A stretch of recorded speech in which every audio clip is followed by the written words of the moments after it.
You can measure the size of an elephant. You can clock the speed of a cheetah, but you can't quantify the heart of a kings, queens, and in-betweens. Welcome to Dr. Boxing Talk. Stream starts now. The champ is here! The champ is here! The champ is here! The champ is here! The champ is here! The champ is here! The champ is here! The champ is here! If I tell you I'm good, probably you will say I'm boasting. But if I tell you I'm no good, you know one line.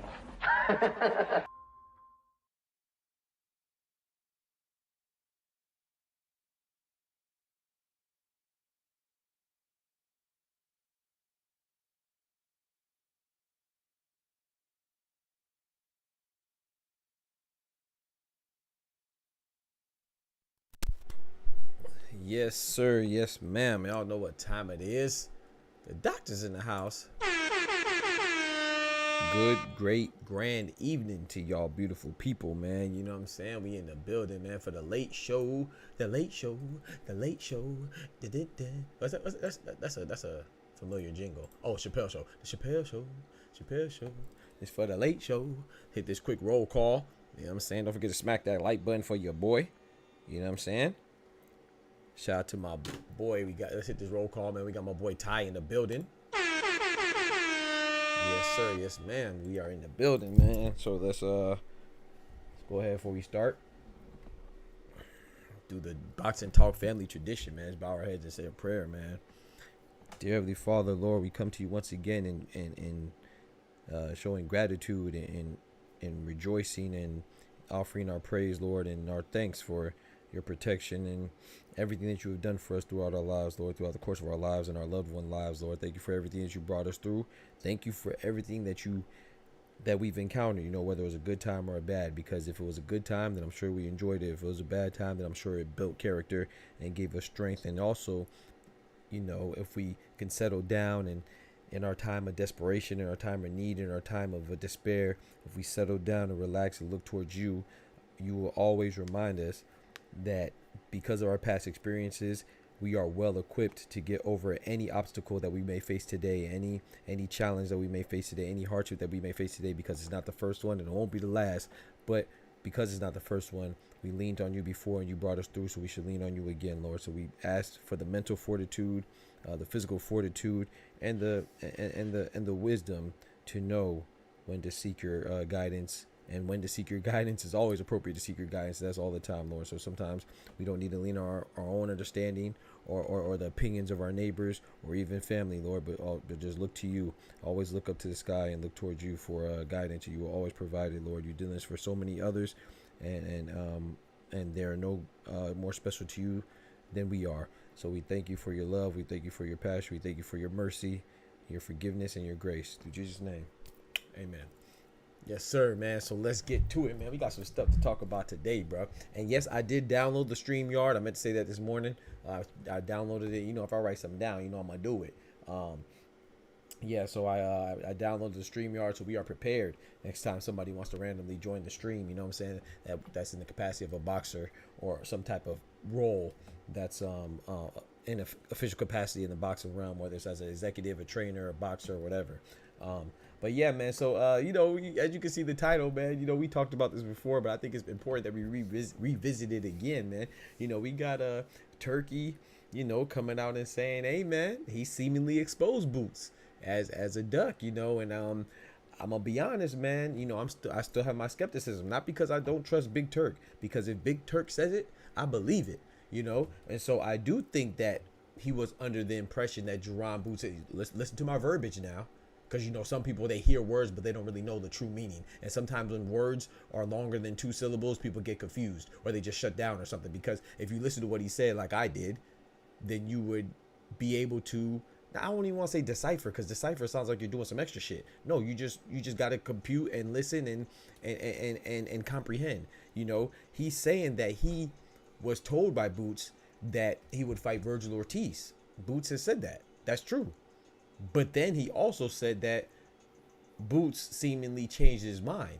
But the key part, what he said that my team has talked to Boots, and Boots has said, or he said he even stopped talking to him directly. He said, I haven't talked to Boots directly, but he said that he doesn't believe that he wants to go to 154 anymore. He said that he doesn't want to fight Vergil anymore. You know, Vergil fight is only gonna happen at 154. He said he wants to stay at 147, which he also said before. But he said he hasn't talked to Boots directly. And you know who's his promoter, right? Eddie Hearn's his promoter. So I'm not absolving Boots of guilt. But what I'm saying is sometimes we got to listen. And it seems like just a common case of miscommunication. Because while Big Turk is great for boxing, I love Big Turk, man. Oh, my goodness. I feel so privileged to be in the sport of boxing in a time where I can enjoy and observe Big Turk's events that he puts on in all its glory and grace. You know what I'm saying? And spectacularness. You know, it's a privilege. However, I do think that that's the issue, because now you added another piece to the puzzle that wasn't there, and that's another obstacle or potential for confusion to be made. Now it's not just Eddie Hearn and Boots communicating. Now it's Boots communicating with Eddie Hearn, who's communicated with Big Turk, who's communicated with Oscar De La Hoya, who's communicated with Vergil Ortiz. Not to mention the trainers, Boots Ennis and whoever trains Vergil Ortiz. Who trains Vergil Ortiz, by the way? Robert Garcia? Yeah. So there's just a whole bunch of opportunities for confusion. And so I've said before that I don't think he's a duck. What Big Turk said is, you know, I believe what Big Turk. I don't think Big Turk's a liar. And he seems like a very honest and open person, you know. So I don't think he's lying. I just think that there's miscommunication there.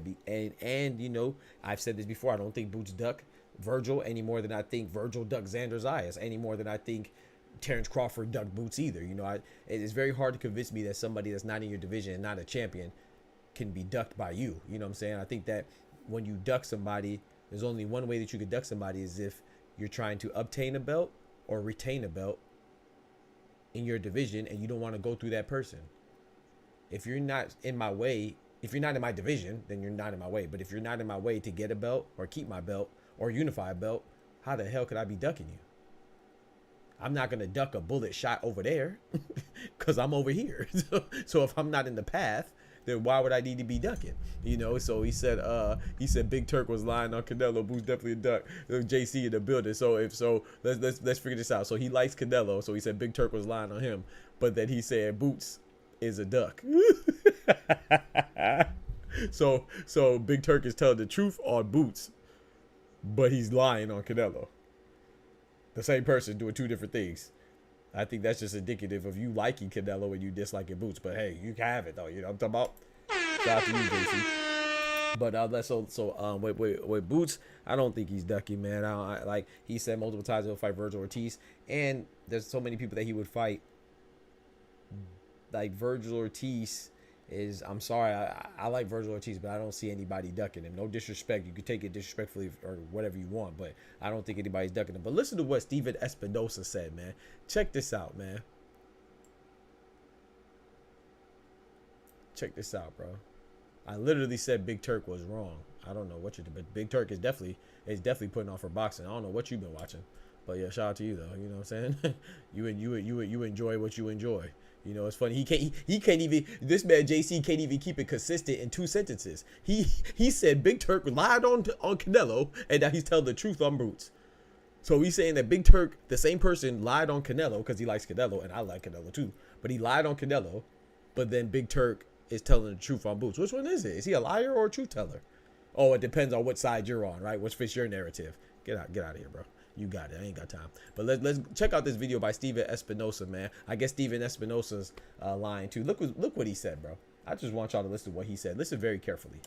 But you can't tell me that a guy who was pursuing and willing to fight Crawford at just about any price is now afraid to fight Vergil Ortiz. Does that make sense? You can't tell me a guy that wanted to fight Terrence Bud Crawford is now ducking Vergil Ortiz. Exactly. Now, I know we could, if you want to be skeptic, you could say, hey, you know, I don't believe he wanted to fight Bud. Now, I don't believe that he really wanted to fight Bud, but you know, let's keep it going for a little bit. Like it doesn't compute. That's not the situation. So he said it doesn't compute. That's not the situation. So check this out, man. I want to show you something else, man. He spoke on this again. And remember what I talked about, the when you make a fight, it's not just if I want to fight Ty, I don't just say, hey, Ty, let's fight. No, Ty has a team he has to consult. I have a team I have to consult. He has a promoter. I have a promoter. They have the people that they have to consult. You know, they have to get together. And now in this case, they have another person they have to consult in Big Turk. So there's a lot of things that go into making a fight. It's not just 2 fighters agree on Twitter. I know that's what a lot of people think because they're just ignorant and incompetent. But that's not how it goes. That doesn't compute. But listen to what Steven Espinosa, had to say right here about communication. But it wasn't just, it wasn't as simple as I'm insisting you fight at 147. You know, there was a lot of miscommunication behind the scenes. There were guys talking about fights that shouldn't have been. There have been guys negotiating fights that shouldn't have been. He said there's a lot of miscommunication.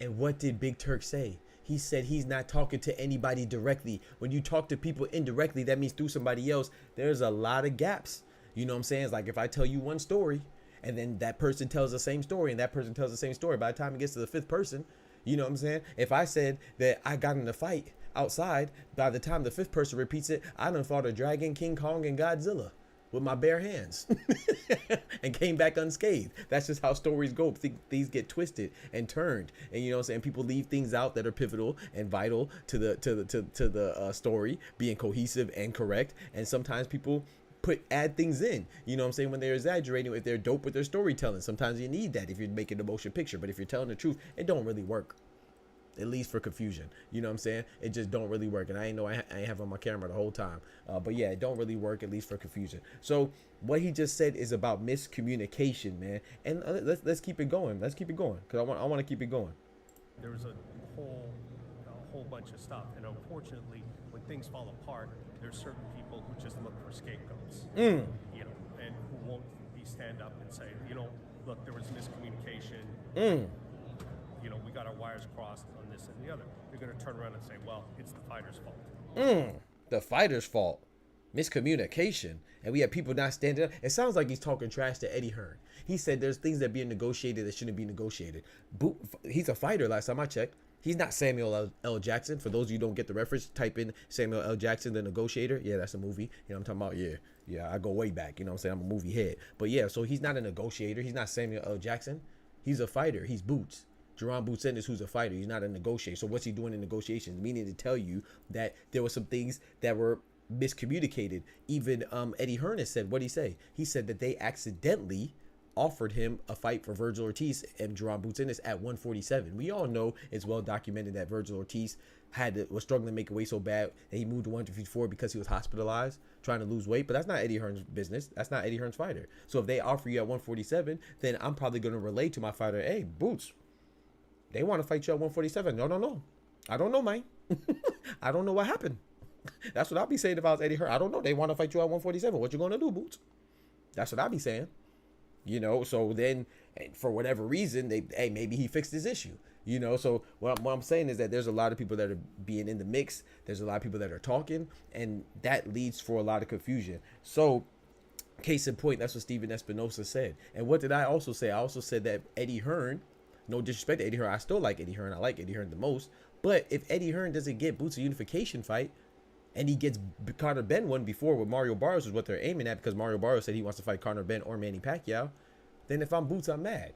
And I think it's too early to say he dropped the ball. But once again, what did I also say, man? I said it doesn't make sense for Boots to want to go to 154 after he just fought Karen Chukadzian. And you'll be like, hey, what do you mean by that, Doc? Goofy, what I mean by that is nobody wanted to fight. Nobody wanted Boots to fight Karen, including Boots. They said that. They fought Boots because he was a mandatory for the IBF. He was pivotal, essential, imperative for him to keep his belt at 147. Meaning, why would you want to keep your belt at 147? Because you want to stay at 147. You see how that works? You see how that aligns? You see how that's cohesive? You see how that's fluid? Why would you fight a mandatory in a rematch in Karen Chukadzian to keep your belt if you were just going to move to 154 and relinquish your belt? That literally makes no sense. It's literally contradictory. So all signs would lead to Boots wanting to stay at 147. But people want to say he ducked a guy not in his division at 154, though. So people say, oh, well, you know, he just satisfies mandatory. They'll let him go. All you got to do is ask permission. They're going to allow it. You don't know they're going to allow it. And why would I even want to go to 154 if I'm telling you I want to unify? That's why I kept my belt in the first place. So why would I go up to 154 like Roy Jones went up and then came back down and got beat up by Antonio Tarver? Why would I put myself in that position? Exactly. You know what I'm saying? So what my whole point of saying this is that when you don't talk to people directly, it causes more confusion. And, you know, and Big Turk has said himself that he's not talking to them directly. So I don't think he's lying. I just think that there's a lot of miscommunication because he didn't even say he was talking to Eddie Hearn. Eddie Hearn didn't even say that he got the offer or the proposal from Big Turk. He said he got it from, he said he didn't even disclose who he got the offer from. So meaning, from my thinking, it's somebody on Big Turk's team. And you know why I think that? And you know what backs that up? You know what's a testament to that whole thought process? Insert Naoya Inoue. I quote, Big Turk has said that Naoya Inoue could fight in Riyadh season in 2025. He said it at the same time when he was talking about the boot situation on Ariel and Aid show, because I watch interviews. And you know what else he said? He said, I haven't talked to Naoya Inoue directly. He said, I talked to somebody on my team that's communicated with somebody on Naoya Inoue's team. He didn't say Naoya Inoue. He didn't say Shingo Inoue. He didn't say Takuma Inoue. He didn't say Koki Inoue. Hell, he didn't say Takeshi Inoue, who's of no relation to the Inoues in Japan. But still, you see what I'm saying? He didn't say anybody specific. He definitely didn't say the fighter. He said he's speaking with somebody on his team, as in Big Turk. He's speaking with people on his team that's speaking to other people on Naoya Inoue's team. So he said that Naoya Inoue, he talked to his team 2 days ago, who talked to Naoya Inoue's team, that Naoya Inoue could potentially be fighting in Riyadh season 2025. So if Naoya Inoue doesn't fight in 2025 or Riyadh season, because Big Turk thinks it was confirmed today, that means that Naoya Inoue is ducking an unknown opponent. If it falls through, I mean that's the logic y'all using, bro, and that's very irresponsible. It's immature, irresponsible, and flat out incompetent.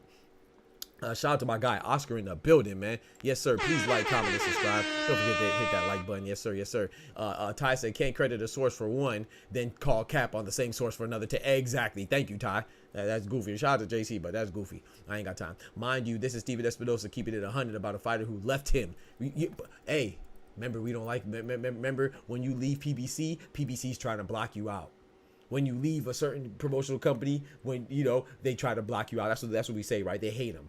You know, No, we make up a lot of these narratives with no foundation of truth. We just say what we feel because that's something that you would do because you're petty.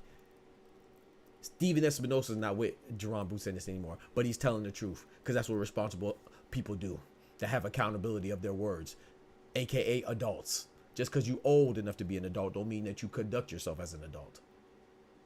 Food for thought. Anyway, he said he could easily try to blame Blue Tor Capital. He could have easily done that. He could have easily done that and said what people wanted to hear. He has no reason to say what he's saying. But it's besides objectivity and being honest. After the shady shit Eddie has done, recently the IBF and him aren't on the greatest terms. Exactly. So my point is saying that I think that now anyway we'll go to Riyadh season. I think it'll be great, but this could cause confusion again.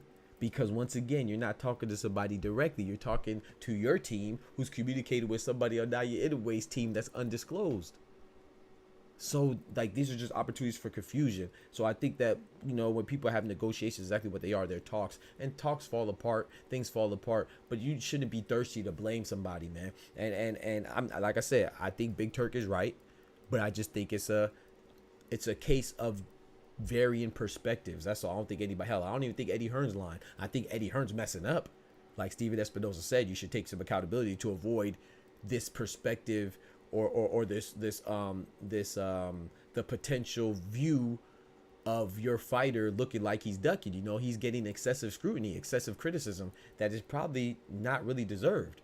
Like I said, I don't think Boots really wanted to fight Crawford, but I don't think that I would also tell you that that's my opinion. I wouldn't say this is definitively happened or didn't happen because I'm not there. So why are all these people acting like they're in the boardroom in negotiation? Boots don't know you. Eddie don't know you. Espinosa don't know you. Vergil don't know you. Oscar De La Hoya don't know you. Anybody pivotal in the situation or in the group or even in anywhere near that an administrative position to call shots when it comes to making fights. None of them know you. So how you know this stuff, cuzzy? How do you know this, bro? And have the audacity to be you're audacious enough to get mad at something you don't even know. You just fabricated a whole lie, a whole story in your head to think it's true. Boy, your imagination, boy. But yeah, so that's I think that, you know, my guy 2-4 in the building. So like I said, this is just what's going on right now. This is going down right now, and I don't think that anybody's ducking. I don't think Vergil's ducking Xander. I don't think Boots is ducking Vergil. I don't think anybody's ducking Vergil. I'm sorry, I just don't see it like that. You see Madrimal. Madrimal's ready to fight Vergil in 2 months' notice. I mean, a 2-month turnaround in a 24-hour notice. You had Xander Zayas take the fight in a 24-hour notice. You had Israel Madrimal agree to the fight in 24-hour notice after coming off a potential fight that he ain't even. I mean, a fight that he ain't even fight yet. He took the fight off of potential. Are you telling me somebody else is ducking this dude?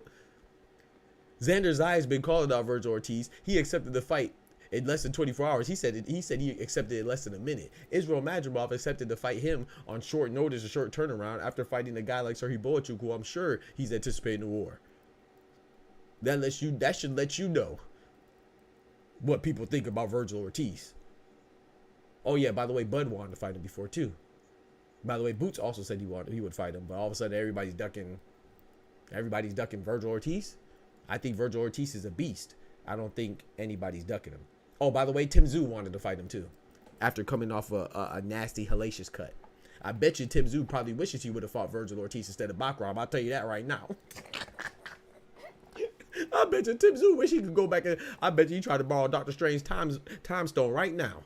I guarantee he wish he would have fought Vergil Ortiz instead of Bakram. Okay, then. But anyway, man, I just think it's crazy, man. But you know what else is wild? Turk has another update. You know what Turkey said? In that same interview, Turk said he wants to make Canelo and Crawford. But you know what Turkey said? He said he doesn't want to talk to Canelo's team. Because remember last time he was talking to Canelo's team? Remember when he said he's not going to work with Canelo and Canelo's not serious?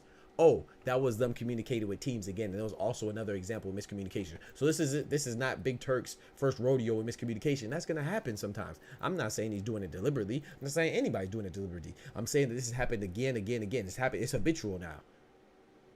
It's a pattern now. But guess what he said? He wanted to fix his pattern. He said, I want to talk to Cinnamon directly. Go watch the interview, bro. That's what he said. He said, I don't want to talk to anybody on Canelo's team verbatim. I don't want him to talk to anybody on my team. I want to sit down with Canelo, have him come out to Riyadh, and we sit down and talk one-on-one. That's what he said. You know why he said that? Because he really wants to make the fight. He wants to make sure there's no missteps. And you know what the potential missteps are? Talking to this person, that person, that person, this person. Every time Dick and Harry, Jim, Jill, and Jane. Jamel too, and Keisha them. Can't forget about them. You know what I'm talking about? So he's actively trying to mitigate the potential for things to fall out and miscommunication to happen and transpire. So I gotta applaud him. You know, he's being proactive about it. But I don't think that it's a duck. I mean, even after all Turkey said, everything that Turkey said, all he said was that Boots changed his mind. He said he doesn't think that their team wants that fight anymore at this moment. He never said that he was ducking them. And I don't think Big Turk would be scared to say anybody's afraid. Hell, he said Canelo was afraid to fight in good fights. He kind of alluded to that too when he was talking about Tank. So if you're not worried about offending them, the two faces of boxing, which is, well, the face of boxing, and then the you know what I'm saying, the mini face of boxing, and Gervonta Tank Davis. I'm not saying that disrespectfully. I'm just saying Canelo is the big face. Gervonta is the little face, if you want to say it like that. Or Anthony Joshua is the little face, whatever. But if he isn't afraid and doesn't mince words or mix words when it comes to talking about those guys, why would he mix words when it comes to Gerard Boots Ennis? You know what I'm saying? If he thought that he was scared, he would have said that. And he would have said, I'll cut him off too. Because remember, he cut off Tim Tszyu. He said, I'm not going to work with Tim Tszyu because Tim Tszyu's playing games. He didn't say none of that when it came to Gerard Boots Ennis. He just said that the fight's not happening anymore. And they don't want it at 154 right now because he's not sure if he wants to leave 147. That's what he said, literally. If you watch the interviews and don't listen to these goofies that try to edit and manipulate clips, because it's easy to do. And apparently a lot of y'all are easy to fool. So I'm not talking about y'all. When I say y'all, I'm talking about you in the chat, because I know y'all responsible boxing consumers around here and adults. You know what I'm saying? I'm talking about, when I say y'all, I'm talking about the dummies. You know? Allegedly, Laura's on standby. Yeah. Allegedly, yeah. I've heard about that. I've heard that Laura was on standby, not just for that, but also for Eubank as well. So, man, there's a lot of things, man. So there's a lot of things cooking, and I just want to put a deadening to that. Is that a word? Deadening, like deaden it, like deadening it. I don't think that's a word, but it sounded better in my head than it did out my mouth. But yeah. So I think that I think if you look at these things, man, and really try to look at it objectively with an open mind, then it's really easy to see what's going on. You know, like I said, I don't pretend to have all the answers, but I will tell you with full confidence that I listen, and I listen very well, and I break things down, and my comprehension skills are dynamite, if I do say so myself. Because I don't jump to conclusions, whether I like a fighter or I dislike a fighter or I'm indifferent about the fighter. I don't jump to conclusions. I like to hear, you know. And this guy Espinosa also said that Shakur didn't want to take the fight with Tank. Well, he didn't say that verbatim. He said that he didn't want to sign for the fight with Tank. And I know a lot of people are upset with him about that and saying that he's lying. I don't think he's lying.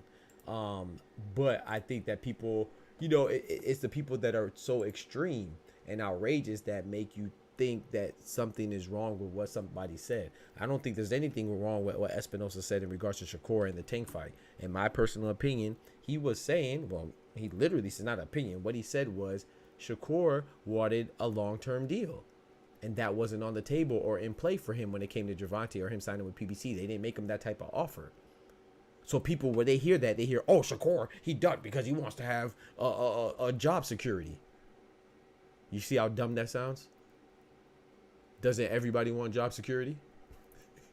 That's basically what you're mad at. You're mad at Shakur for not taking Tank, the biggest fight, the most dangerous fight of his career for both of them, for not taking a fight of that magnitude with some insurance on the back end. He wants a guaranteed contract. He wants to make sure that if I lose, that y'all won't just drop it like it's hot. You know what I'm saying? Drop me like it's hot. Pause.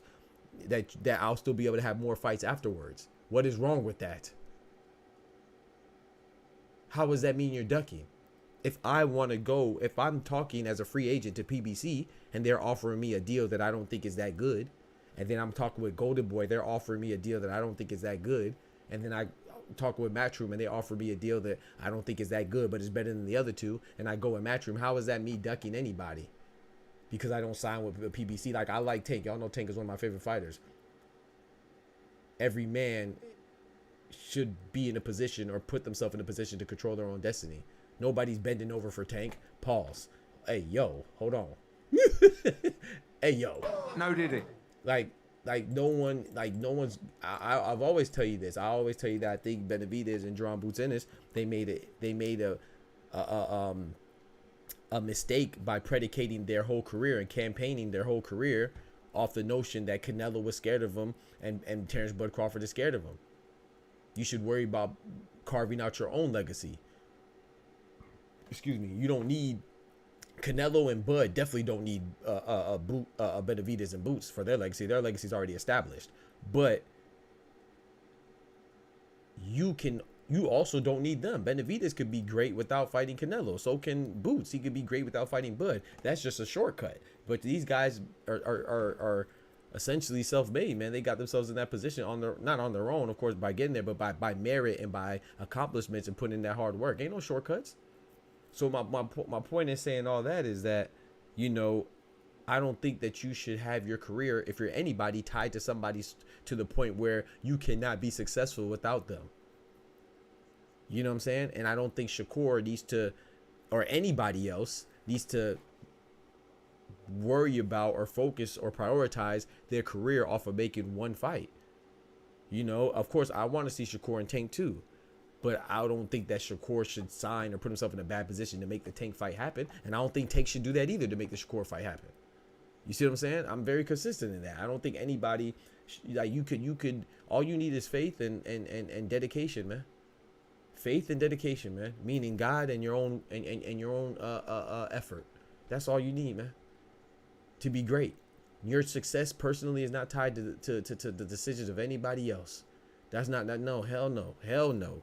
So my whole point of that is just saying that, like, I think that's people who interpreted him as knocking Shakur. I know Shakur did himself, and rightfully so, because he has to get in front of it. Like I said, people act like these fighters and these celebrities in general are sensitive. No, they're not super sensitive. They're just real. And when people, you got to understand how much they're attacked senselessly and needlessly, so they try to get out in front of it. So I don't blame him for taking offense to it, but I didn't see anything wrong with what Espinosa said if you really listened to what he said and you weren't trying to push a narrative. But unfortunately, that's what a lot of people do in the boxing community, especially on YouTube and content creation. From the content creators, you know, they try to look for something and try to point at something, because that's the main part of boxing news right now is blaming somebody for a fight not happening. And I think that junk is trash, man. I'm trying very hard to change that. You know what I'm saying? I think that's goofy. I think it's disingenuous. I think it's irresponsible. And I don't understand how you can say that you love the sport and you respect these fighters, but that every single second, you know, within 24 hours, a guy you were literally just calling the boogeyman, you're calling him a duck. And you don't even have the facts straight. Because barely anybody has the facts straight. I know you don't watch the interview, you just look for a talking point. And I think that joke is trash, especially as a grown man. Like I said, I'm not calling you a hoe if you're doing that, but you're very hoe-ish.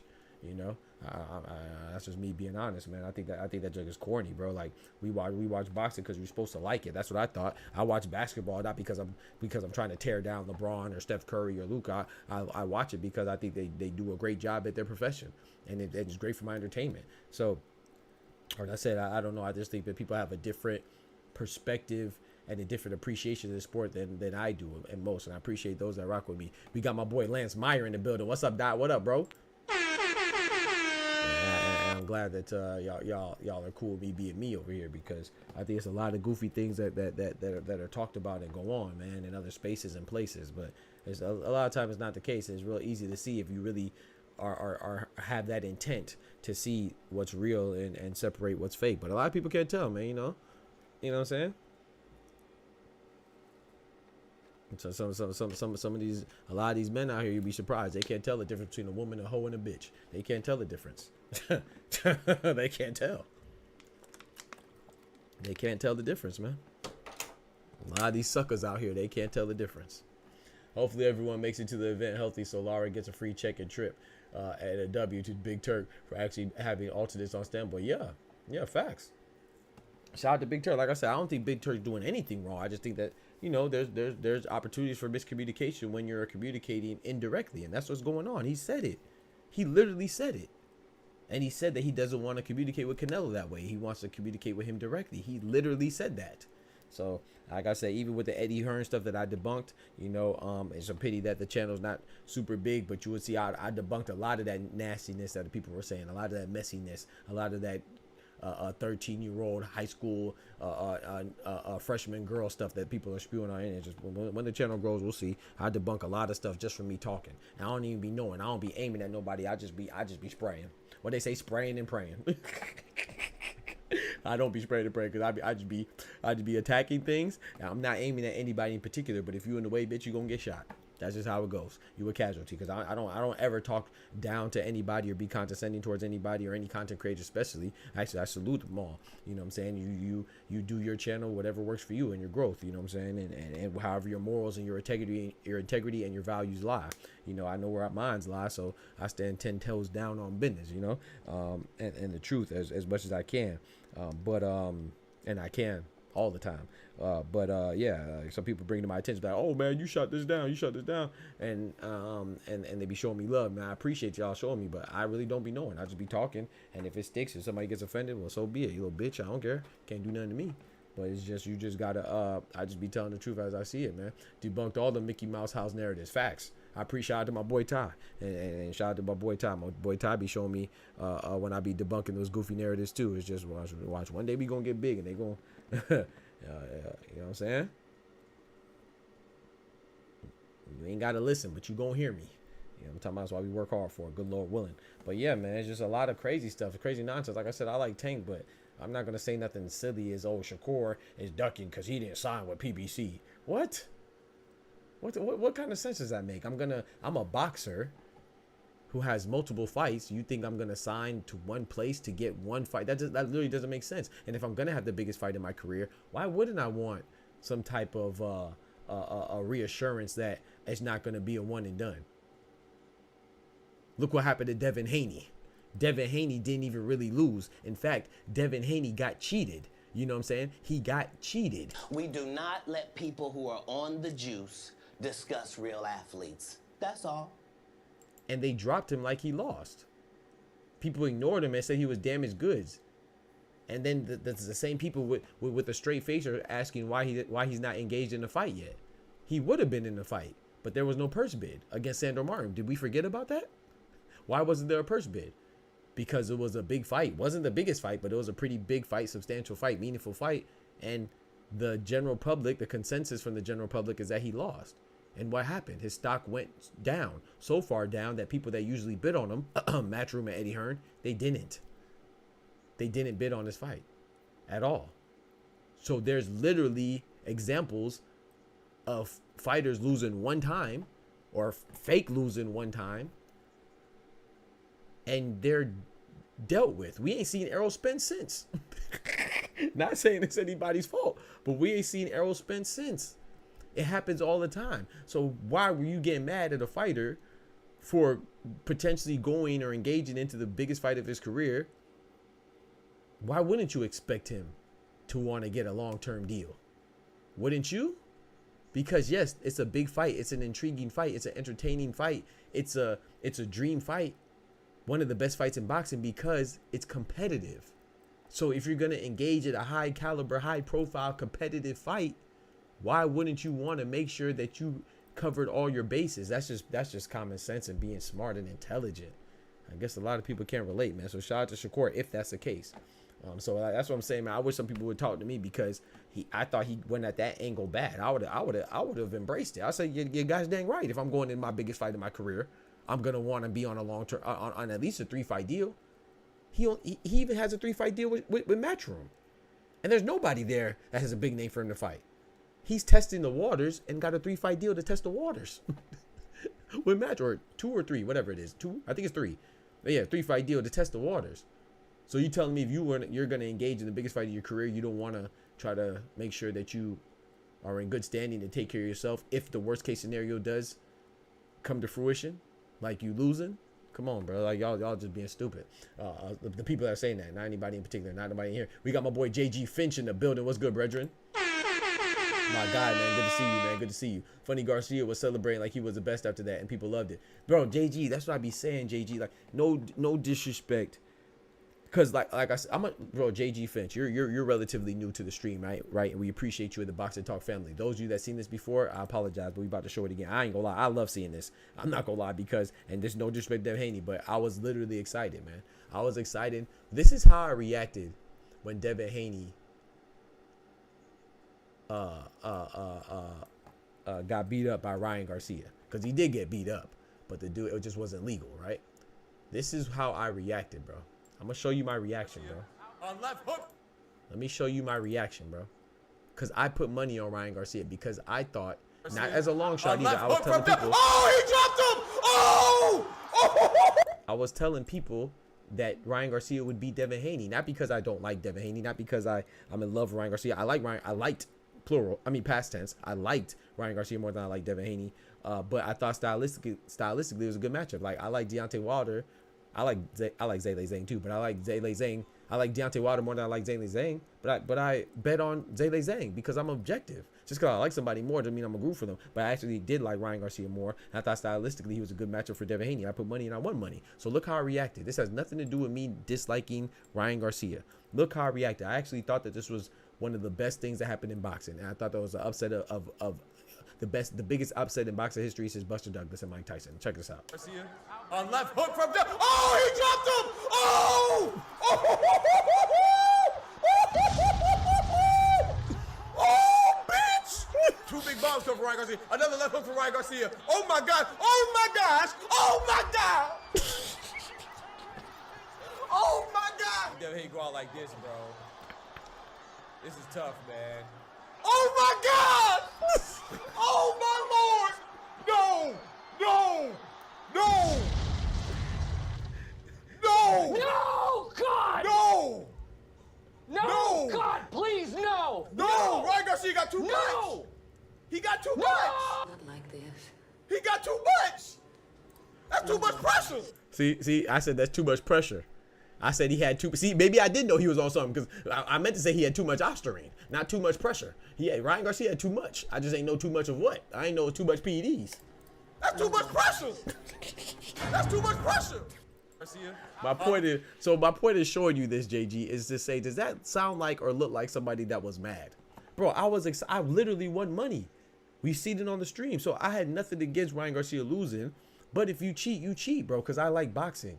I prioritize boxing, bro. Antonio Tarver cheated against Steve Cunningham too. When you had PEDs in your system, you cheated, bro. Amir Khan cheated against Kell Brook too. I have no problem saying that. So it's not nothing against Ryan Garcia. It's just that he cheated, bro. You know what I'm saying? Like, why would I be mad? Like, it's just crazy that people try to spin narratives, man. Like I said, America, we don't really like boxing, man. You know, in Japan, that's not going down. You're getting banned. In England, you getting banned.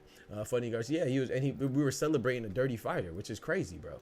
Facts. Oscar did fighters dirty by doing one fight deals. Right, exactly, Oscar. Exactly. You know what's funny about that offer for the PBC? Look at the time, Fran, they chose to contact him. Come on, man.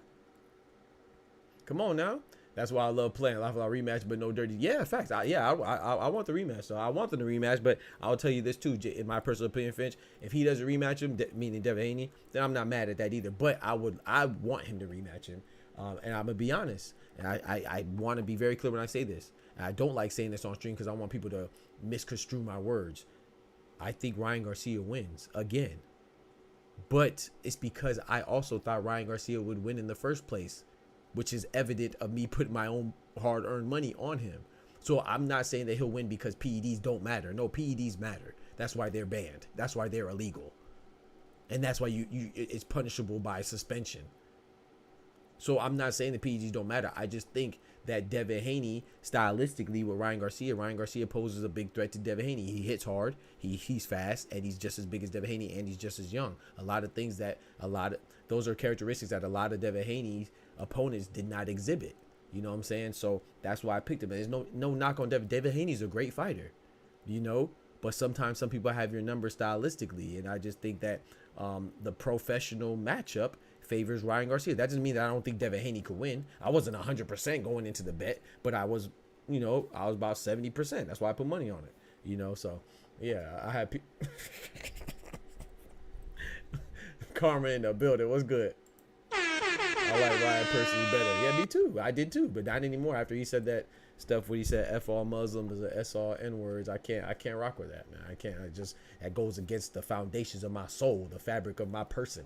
You know, but I was Ryan. Ryan is like that bad kid in your family you want to whoop. Right, exactly. Very smart prediction. I feel that. I appreciate that, JG. It's not that Japan is strict with the rules. It's just the fact that they enforce. My boy Oscar preaching again. Gosh dang, Oscar, you're going to have to join the Discord. You preaching like that. My boy out there sounding like TD Jakes. No Diddy. Hold on. Not TD Jakes. No Diddy. Not TD Jakes. My bad. Hold on. Not until he beats the allegations. Hold on. Not TD Jakes, my brother. Hold on. My bad. Give me another pastor quick. Hold on. Benny Hill. Hold on. Joel G. Osteen, whatever his name is. Give me another pastor. Hold on. My boy preaching again, though. Hold on. My guy Oscar says, hold on. He says, it's not that Japan is strict with the rules. Yeah. It's just the fact that they enforce it. Yeah. Regardless of who is breaking them. Yeah. Absolutely. I'm glad you corrected me. Thank you for the correction. They're not strict with the rules. They just adhere to the rules. It's not about being strict. They're not super rigid with the rules. Well, they are rigid, which is a good thing. They're not bending. They don't care who you are. If the rule is the rule, the rule is the rule. He got Diddy. Yeah, my bad. I ain't mean to say t-shirt. Hold on now. Hold on. I ain't mean it. So it's bad to you when you catch Doc like, oh, I'm so late. Oh, I'm sleep. That's that. Yeah. Fact. Talk to her, Ty. She cheating. Yeah, you know what I'm saying? That's okay. When we fight, she can cheat. She can cheat. That's fine. She can cheat with me, just don't cheat on me. You know what I'm talking about? See what I did there? She can cheat with me, just don't cheat on me. Shout out my boy Mike in the building. TD Jakes and Joel not being those, they not being no allegations. That's a fact. I mean, well, I don't know. I don't know. They got God with them, right? God forgive me. Hold on. Yes, sir. You know, but sometimes people set aside their ways for a little bit of greenery in their scenery. You know what I'm saying? But that ain't my position. You know, that's between them and God, and you know, saying whatever the God they serve and the laws they have to abide by. It ain't got nothing to do with me. You know. But yeah, salute Mike. But yeah, man, that's all I want to say in regards to that, man. I think it's a whole lot of people just exaggerating a whole lot of things, man, and misunderstanding a whole lot of things.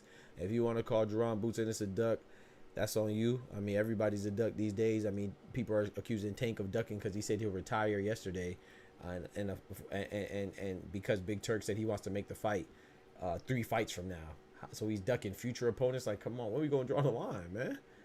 Big Turk, people are saying that Gervonta Tank Davis is ducking because he wants to retire, because he's saying he's going to retire at the end of next year. He said he's going to retire in a year. So he's retired. So his year out retirement is a duck. Like, we gotta be serious. Like, they got to be trolling, bro. Like, we smarter than that, right? And then Big Turk compounded the issue when he said he wants to make Shakur Gervonta Tank Davis. But right before that, he said he wants to make Shakur Gervonta after Shakur fights Kid Austin, after Shakur fights Zepeda, and then fights Tank. Last time I checked in boxing, most high caliber, high profile, popular boxers only fight 2 times, a maximum of 3 times. So that may just be, I don't know, it kind of may be, potentially could be. Don't make me bust your bubble here. I'll say it lowly, you know. Be discreet about it. If he fights Tank 3 fights from now, that might be in 2026. And if Tank retires in 2020, after 2025, he may be retired. But I guess it's a duck. I don't know. I don't know, man. I hope the Tank and Shakur fight happen. But if it doesn't happen, I don't think that you could duck somebody 3 fights later, a year out. Like, come on, bro. In a potential fight. Like, nothing signed. Like, we got to stop it, man. But I do hope Tank and Shakur happens. Shout out to Big Turk. If he could facilitate that fight, make that happen, man, that'd be dope. Man, they hating on Tank. I don't know why, Finch. I don't know why they hating on the man. But they hate on everybody. Like I said, look at Boots. Boots was just loved. Beloved Boots. Now look how they doing Boots. And let's let you know, man, it's hard out here for a pimp, man. It's crazy to me, man. It's crazy to me, man. I've seen the craziest stuff. Like, Boots doesn't. I've always said that I think Boots is not there on pound for pound because he's lacking the personnel that he shared the ring with. You know, his opposition is not up to par to put him in the pound for pound. For me personally, like, he's lacking opposition.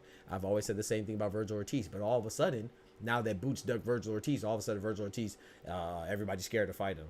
Did you not just see what Serhiy Boachuk did to him? Do you not think Serhiy Boachuk is a more capable fighter? I mean, Boots is a more capable fighter than Serhiy Boachuk. No disrespect to Serhiy Boachuk, but I guarantee you half the people that are giving Vergil Ortiz credit for getting by the skin of his teeth in the fight against Serhiy Boachuk, they didn't even know who Boachuk was before he shared the ring with Vergil. Bet money on that. They don't know who Serhiy Boachuk fought. They don't know if he has any losses. They don't know how many wins he had. They know nothing about the man. But it's just funny how people just, selectively emphasize things.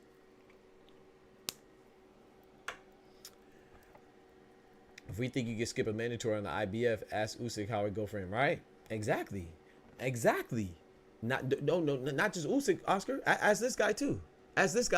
Don't just ask Usyk. Don't stop there. No. Ask another great about the IBF. Eso, sí. Ajá.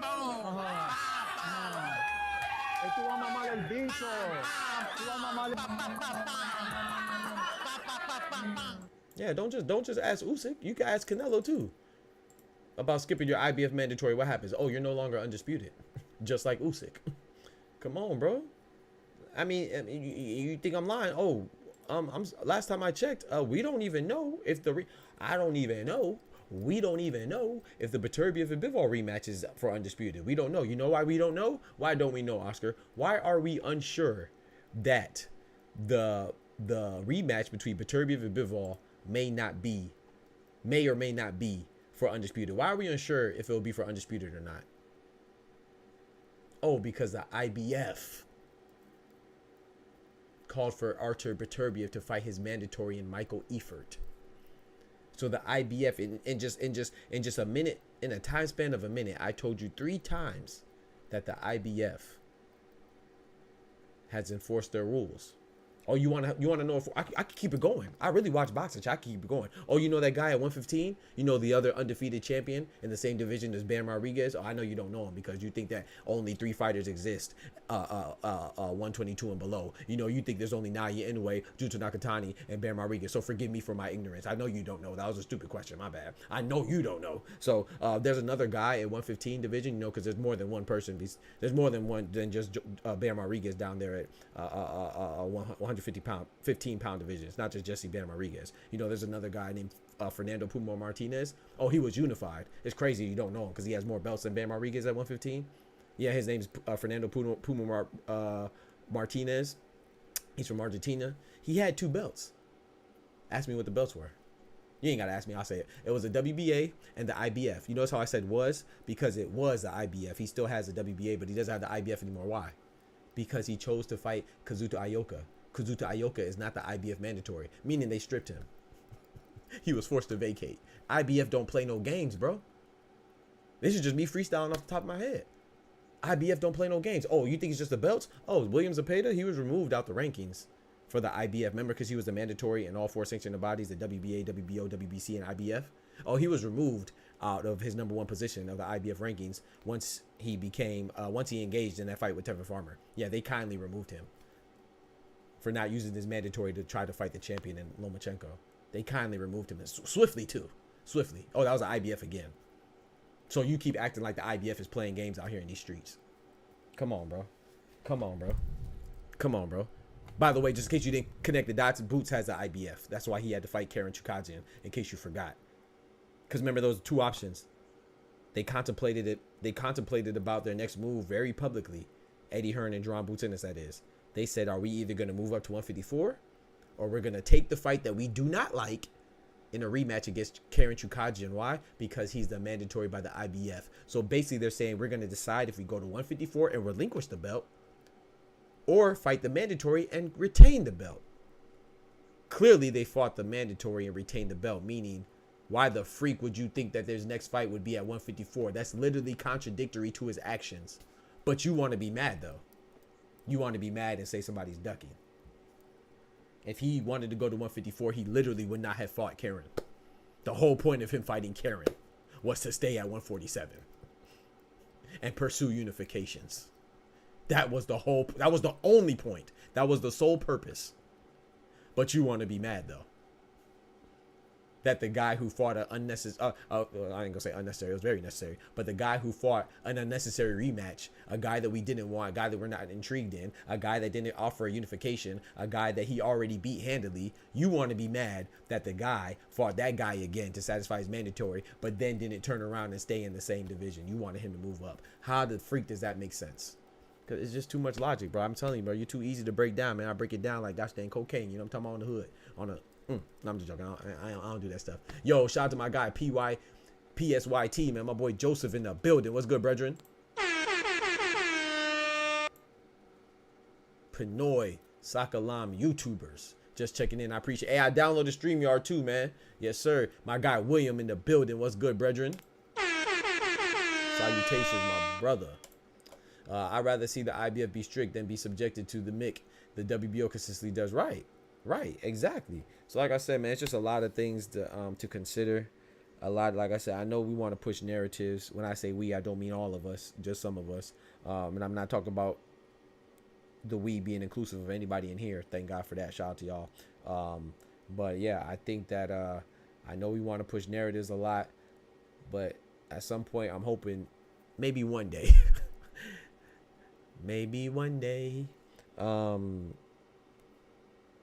we'll be able to report things responsibly and be a little less confused.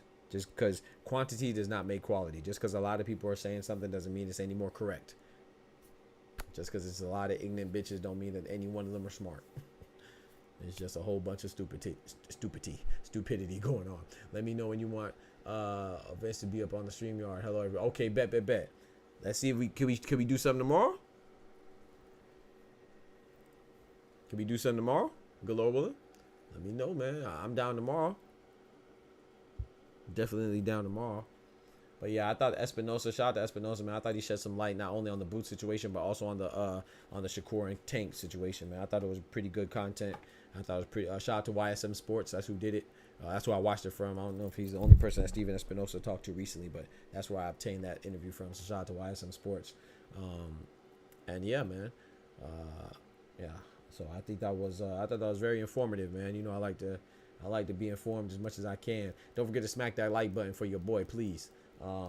As well as yeah, smack that like button, man. Man, for a fun guy to grow, you must give it as much room as possible. I like that. For a fun guy to grow, you must give it as much room as possible. As much room as possible. That was a good one. I was like, I didn't get it at first. That was a typo, but I like that. Shout out to my boy Cito. That's crazy. Hey, yo. Ty got him up out of here. Shout out to Cito, man. That boy done kicked Ty. Hey, Cito, I'm sorry. I guess you ain't make the cut, brother. I enjoyed it. I appreciated it. Apparently, Ty did. He said, get him up out of here. Throw him at the kiddie pool. Yes, sir. The court is open. Hell no, that was weak. Okay. Yes, sir. The court is open, man. I'm about to open it and go grab my ice cream. You know, I got me some ice cream. Hey. Yes, sir. You got us some ice cream, man. Shout out to Oscar for pulling up. Oscar's about to pull up momentarily. Ty said, hell. He said, boo. That was weak. Well, yeah, man. I just think, like I said, all this duck talk, bro. I'm hoping one day, for all jokes aside, I'm hoping one day it'll get annoying to people and they'll get tired of it. And then that's the only way it'll stop. It's going to keep going because people love it. You know, all you got to do is make a title with a popular fighter and say that they're ducking, and your views are going to go up. That's why people do it, you know, so we can complain about it, but if that's what you want to consume, and that's what's going to keep controlling and flooding and dominating the market, bro. Because people want to see that. I don't even care if it's true or not.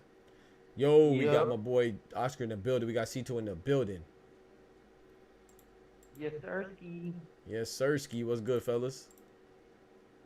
I guess we just got Oscar right now. I guess Cito's No, I'm right here, bro. Hey, there you go. There goes my guy. What's good, brethren? I'm right here, bro. I was just having a conversation about it with my travel today because I was going to tell Oscar that I ended up cutting through Oklahoma. Hey. I'm in Amarillo, Texas right now. Okay. Man, drive safe, man. Yeah, I'm trying to get back to New Mexico before the snowstorm hits out this way. Snowstorm, man. Be safe, man. Yeah, well, man, remember, dude, it's like Albuquerque's high elevation, so I'm trying to make sure that tomorrow I chain up, have enough chains to put around the tires to make sure when I go up, you know, parts of the Rockies up there, at least, you know, I'm within the legal parameters. Yes, sir. Yes, sir, man. Yeah. Shout out to you, Yeah, man. I'm let on that road. alone that they're bad drivers, man. But just Right. do your part, be as safe as possible. Yes, sir. Yes, sir, man. So Ty decided he wanted to get me up out of here, huh? He had to get you up out of here, bro. He said you was wildin', bro. I'll let Jazz, huh? Fresh Prince of Bel-Air.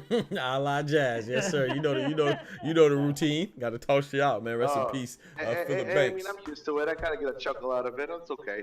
I'll let him keep, you know, get him chasing me up out of here one day. It's all good, man. I just wanted to. I was just jumping on the chat real quick to talk with Oscar for a moment before you guys were gonna do the live stream. Oh no, So go ahead and chop it up real quick. I'll be right back. I'm gonna go grab an ice cream. I'll be right back. Go ahead. I guys got you, man. So what was he talking about originally with Vergil Ortiz and with all the other champions with the IBF?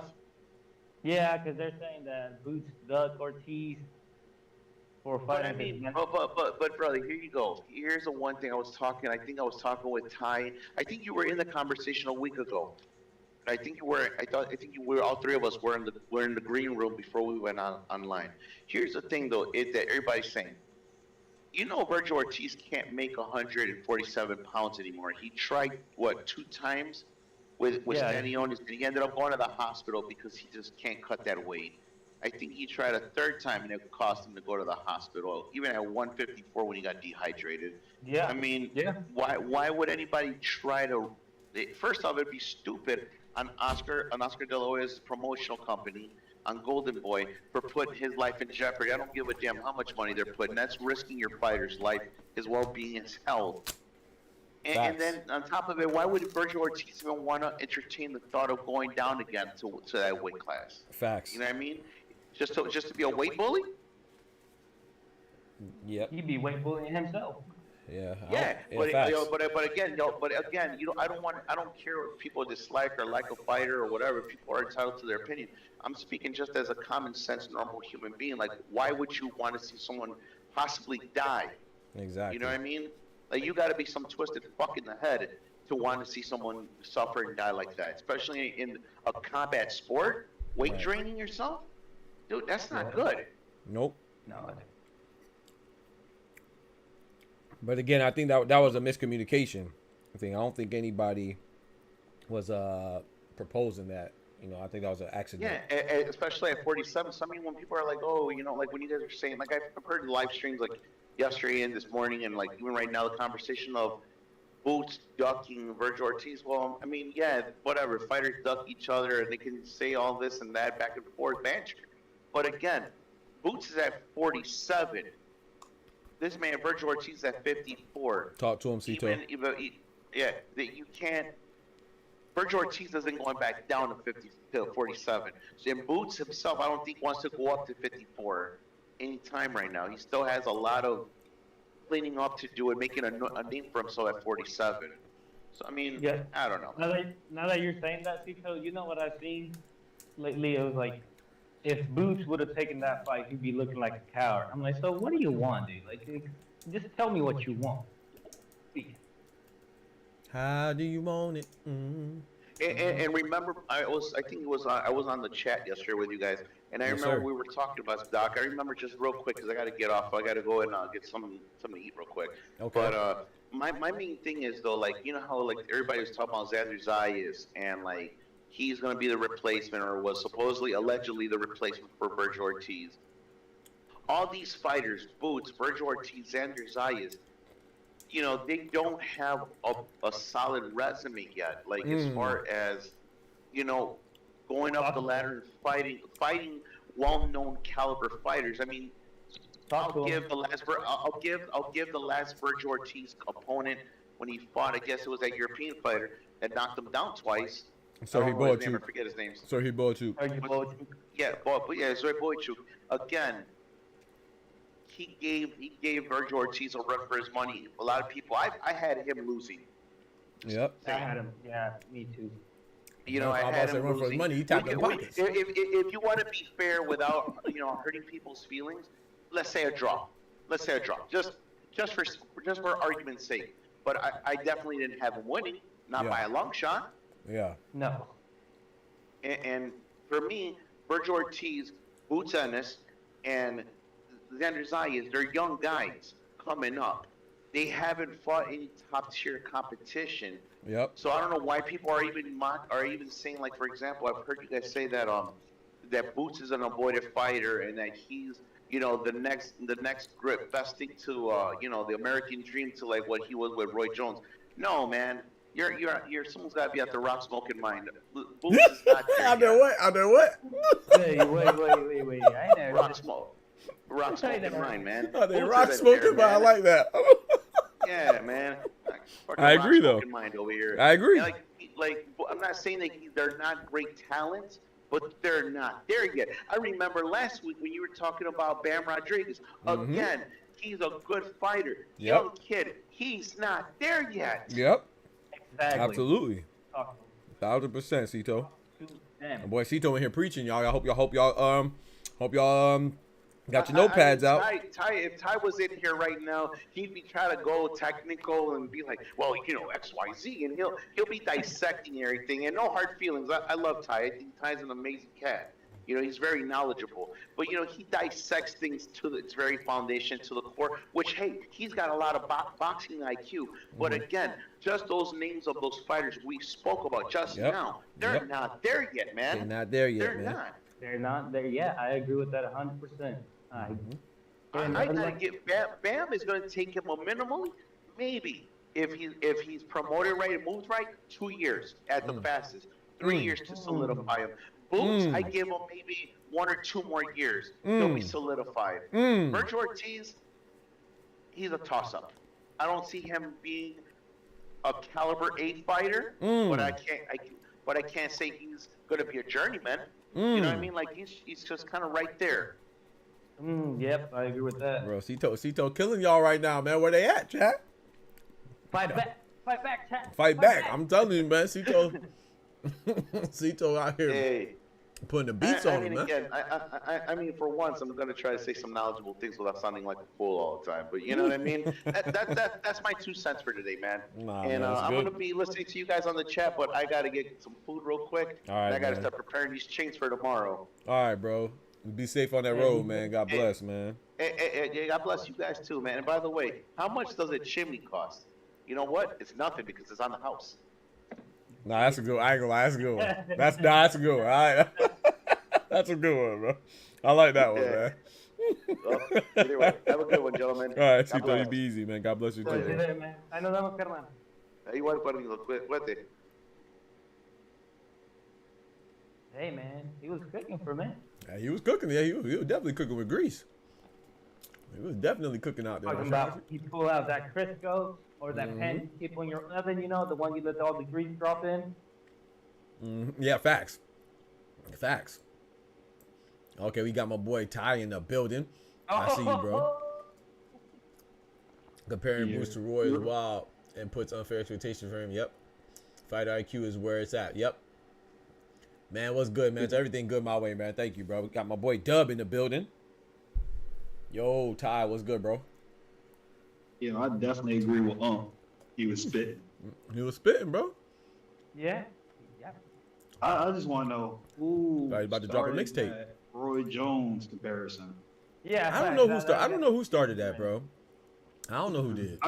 I've heard it I before. get he though. does certain things in the ring, but you gotta be very specific when you start comparing dudes to greats. I could see if somebody said, "Yo, his movement in the ring and some of the athletic things he does is reminiscent to 15 fights or 25 fights in Roy Jones." Right. Yeah, Be very specific. Yeah, I agree. But yeah, you Because have at to be least very specific. he didn't fight anybody during that time period. He was still coming up. Yep. I'm not gonna lie though, chat. I could be wrong about this. I don't want to put this on anybody because I'll be very open to. You know, I don't rock with pro box like that. But I could have sworn I heard those comparisons from over there. But I could be wrong. I could be wrong. I don't want to say. I can't say verbatim who. I can't say exactly who. I have an idea, but I'm not certain. I want to say. I'm gonna tell you who I thought it was. I want to say Paulie, but I'm not sure though. That's not a hot take. That sounds very on brand. No, exactly. Or a pro box street. Yep. Now, not nothing recently. I'm talking about a while ago. You know. No, now they're shitting on Boots. Oh yeah. Yeah, I haven't watched pro boxing in weeks. Unless they have a fight, I'm not gonna watch it because they're ridiculous. Yeah, I'm loving the Sergio bullet shoot love though. Yeah, I watched his interview last night. It was like an 8-minute joint. The language barrier, he's getting much better with his English, but language barrier is still there. You can tell he's still not understanding everything, or not answering every question correctly in English. But that's pretty. It was enough to get out what you need to get out. And he was just like, he's like, yeah, man, you can't schedule the fight. He says it's boxing. You never know what happens. How can you schedule the fight and you don't even know what happened to your fight before that? I try to be rolling, man. But you know what it gave me by? Like, does he know who I am? Does he know who he's fighting? Right. You know what I've done to people? Right. Right. Because this man, like we've been saying here, it's like this guy is no easy task. No. As a matter of fact, Madrimal might not be able to move for 2 days, 2 whole days in bed, maybe even more. You know, it's the running trend when I look at the matchmaking of his resume. It seems like he was just a European guy that was thrown in there with a flagship fighter for whatever promotion. Yep. And he ends up dogging. That's the vibes I get too. That's how he ended up with the WBC interim. And low key, he was finna put that thing on Vergil too. Hey, I'm just saying the judging was a little mick. Oscar was back there putting in plays and parlays. Well, you know, it was around that time. I think Oscar and Turkey were mentioning it on, who was it? Dubois? No. Bud Crawford's card that Vergil was next. So they couldn't have Vergil losing unless he got KO. Him going to 54 was supposed to be him curing his rhabdo. And honestly, I don't think he actually had it. But, hey, symptoms don't match. Yeah, but Vito made a great point about that too. It was like, what did he say? And I think you mentioned it as well. It's easier to count how many times Vergil has actually made weight than to count the times he missed, because he always misses. I think he only made weight, what, 2 times? At 147, right? You mean he made? Yeah. Yeah. Without actually passing out and doing all these, going to hospital runs and all this stuff. He only made weight for the title eliminators. Yeah, fact. So it's like, I don't know. You know, it almost makes me think that they actually sent the offer at 147. Yes, so they say, we sent the offer. Bro. It wouldn't surprise me. It wouldn't surprise me, honestly. At this point, It's Eddie. That's how I feel too. So I believe that. And Turk probably did his due diligence. Like, are you sure you want to do this? Like, is this what y'all want? But this is just pure speculation. Yeah, this is speculation, but it honestly wouldn't surprise me. I seen crazier things. I seen Tim Tszyu knocked out in 3 rounds. Like he was supposed to. I seen him do knocked out in 3 rounds. Oh man, I gotta chill on Timmy, man. Chill on Timmy, man. And about the Shakur thing you were saying earlier, that night was crazy. Like how many fighters have we seen that they win a fight and then we don't hear from them because they don't fit in the plans? Come on, man. Countless. Come on, man. They really mad at Shakur for allegedly from Steven Espinosa, which I believe. They're mad at Shakur for not taking a 1-fight deal and trying to get some security. They're saying Shakur is the reason Tank is retiring because he ducked him. Yeah. So if you're a Shakur fan, you're saying that Tank is retiring to duck Shakur. And if you're a Tank fan, you're saying that Shakur ducked Tank because he wanted a long-term deal with PBC. Yeah. It's hard to really weigh that out when you already have a multi-fight deal and you're at somebody else's card. I'm glad Steven Espinoza spoke on him because he added a timeline for people that sit there and be like, yo, he ducked. Yep. He did. No, bro, people still, like, Doc, you had it all day, like you mentioned before. People just Thank you, get brother. the first half. They just get the first half, Yep. there out there. And then Yep. They just build on that. Yep. But they don't never mention the other half. Nope. They don't dare to do it. Nope. Nope. They don't care, bro. They don't care, but they want to push the narrative, man. And that's bad business on the PBC. Yeah. Shakur was a free agent for months, and y'all decide to finally pop up on him right before he signs the Matchroom to give him a rinky-dink one-fight deal. Rinky-dink. Granted, it is tank, but still, y'all lunching a little bit. Y'all waited to the 11th hour, essentially, to try to say, hey, we tried. I know. Shakur was probably signing the contract. And he got a text. Right. And I know with the despite the chance of me sounding like a PBC apologist or a fanboy, I'm gonna say it still. I'm not necessarily blaming them. I'm not blaming anybody. I'm saying, like, I'm not blaming PBC for getting a one fight deal, nor am I blaming Shakur for wanting a longer deal. I just think that's what they gave him. He don't want it. Hey, so Shakur moved on. I don't see how you can be mad at somebody for that.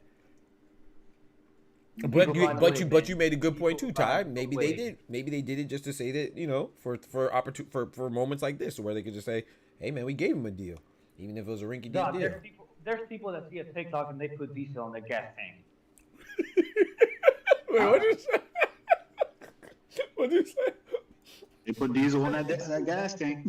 Put diesel on that gas, boy. People see a TikTok saying, "Oh, they got the green handle because it's Christmas pellets," but it's still gas, and people still do it like dumbass. You're right. You're right. No, y'all cooking today, man. I appreciate this, man. Oscar, Cito, Ty, y'all cooking. To try to get Shakur one fight deal, it feels lazy and kind of lackluster because, one, you got a potential maybe future Hall of Famer or just a great talent who hasn't belt. That's somebody you try to bring in house. Yeah. You're not going to get him with a one. Yeah.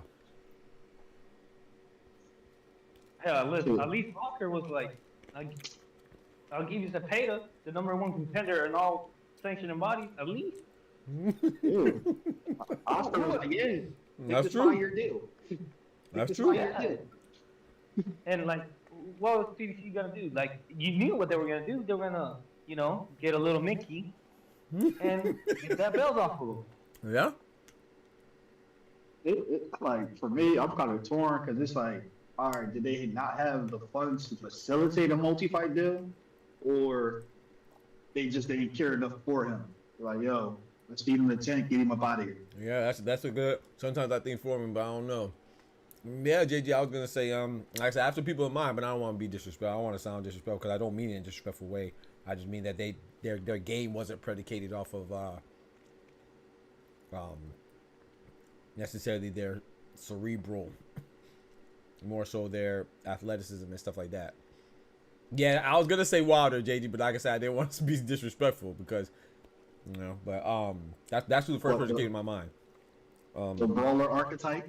Yeah, but I don't want to sound like he's not thinking, because, you know, I think sometimes when we see an athletic person, we discredit their thinking portion. I think that they're thinking, but I was gonna say that might be indicative of the heavyweight. I think if you're gonna find somebody that was successful, you're more likely find them in the heavyweight division, because it is easier to one-shot somebody, you know what I'm saying, whether you talk about a Wilder or a Fury or a Joshua. Not saying that Fury or Joshua or any of them are necessarily don't have IQ. Well, I think certain styles make people think you have a high IQ, and some styles are more, I don't know. Bro, I'm gonna sound like a Bam hater again. Mm-hmm. Well, I'm not even Bam. Boots. Let's just say Boots. Mm-hmm.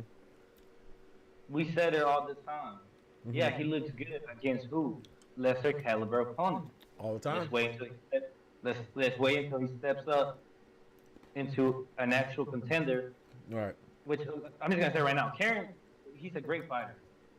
A lot of people didn't know, but he's a great fighter. Dude. I hardly doubt any of the other champions can make him look that bad. But what happened? Nobody cares about Karen. Everybody just cares about Boots because he stopped doing the slow man, the slow motion man, stopped being all flashy. It's a competitive fight, dude. It happens whenever you step up in opposition. Edgar Berlanga, he looked like shit whenever he stepped up in opposition. Yep. And I said, bam, because he looks great now. Let's wait until he steps up in opposition. Once he steps up in opposition, we can make a fair assessment. I agree.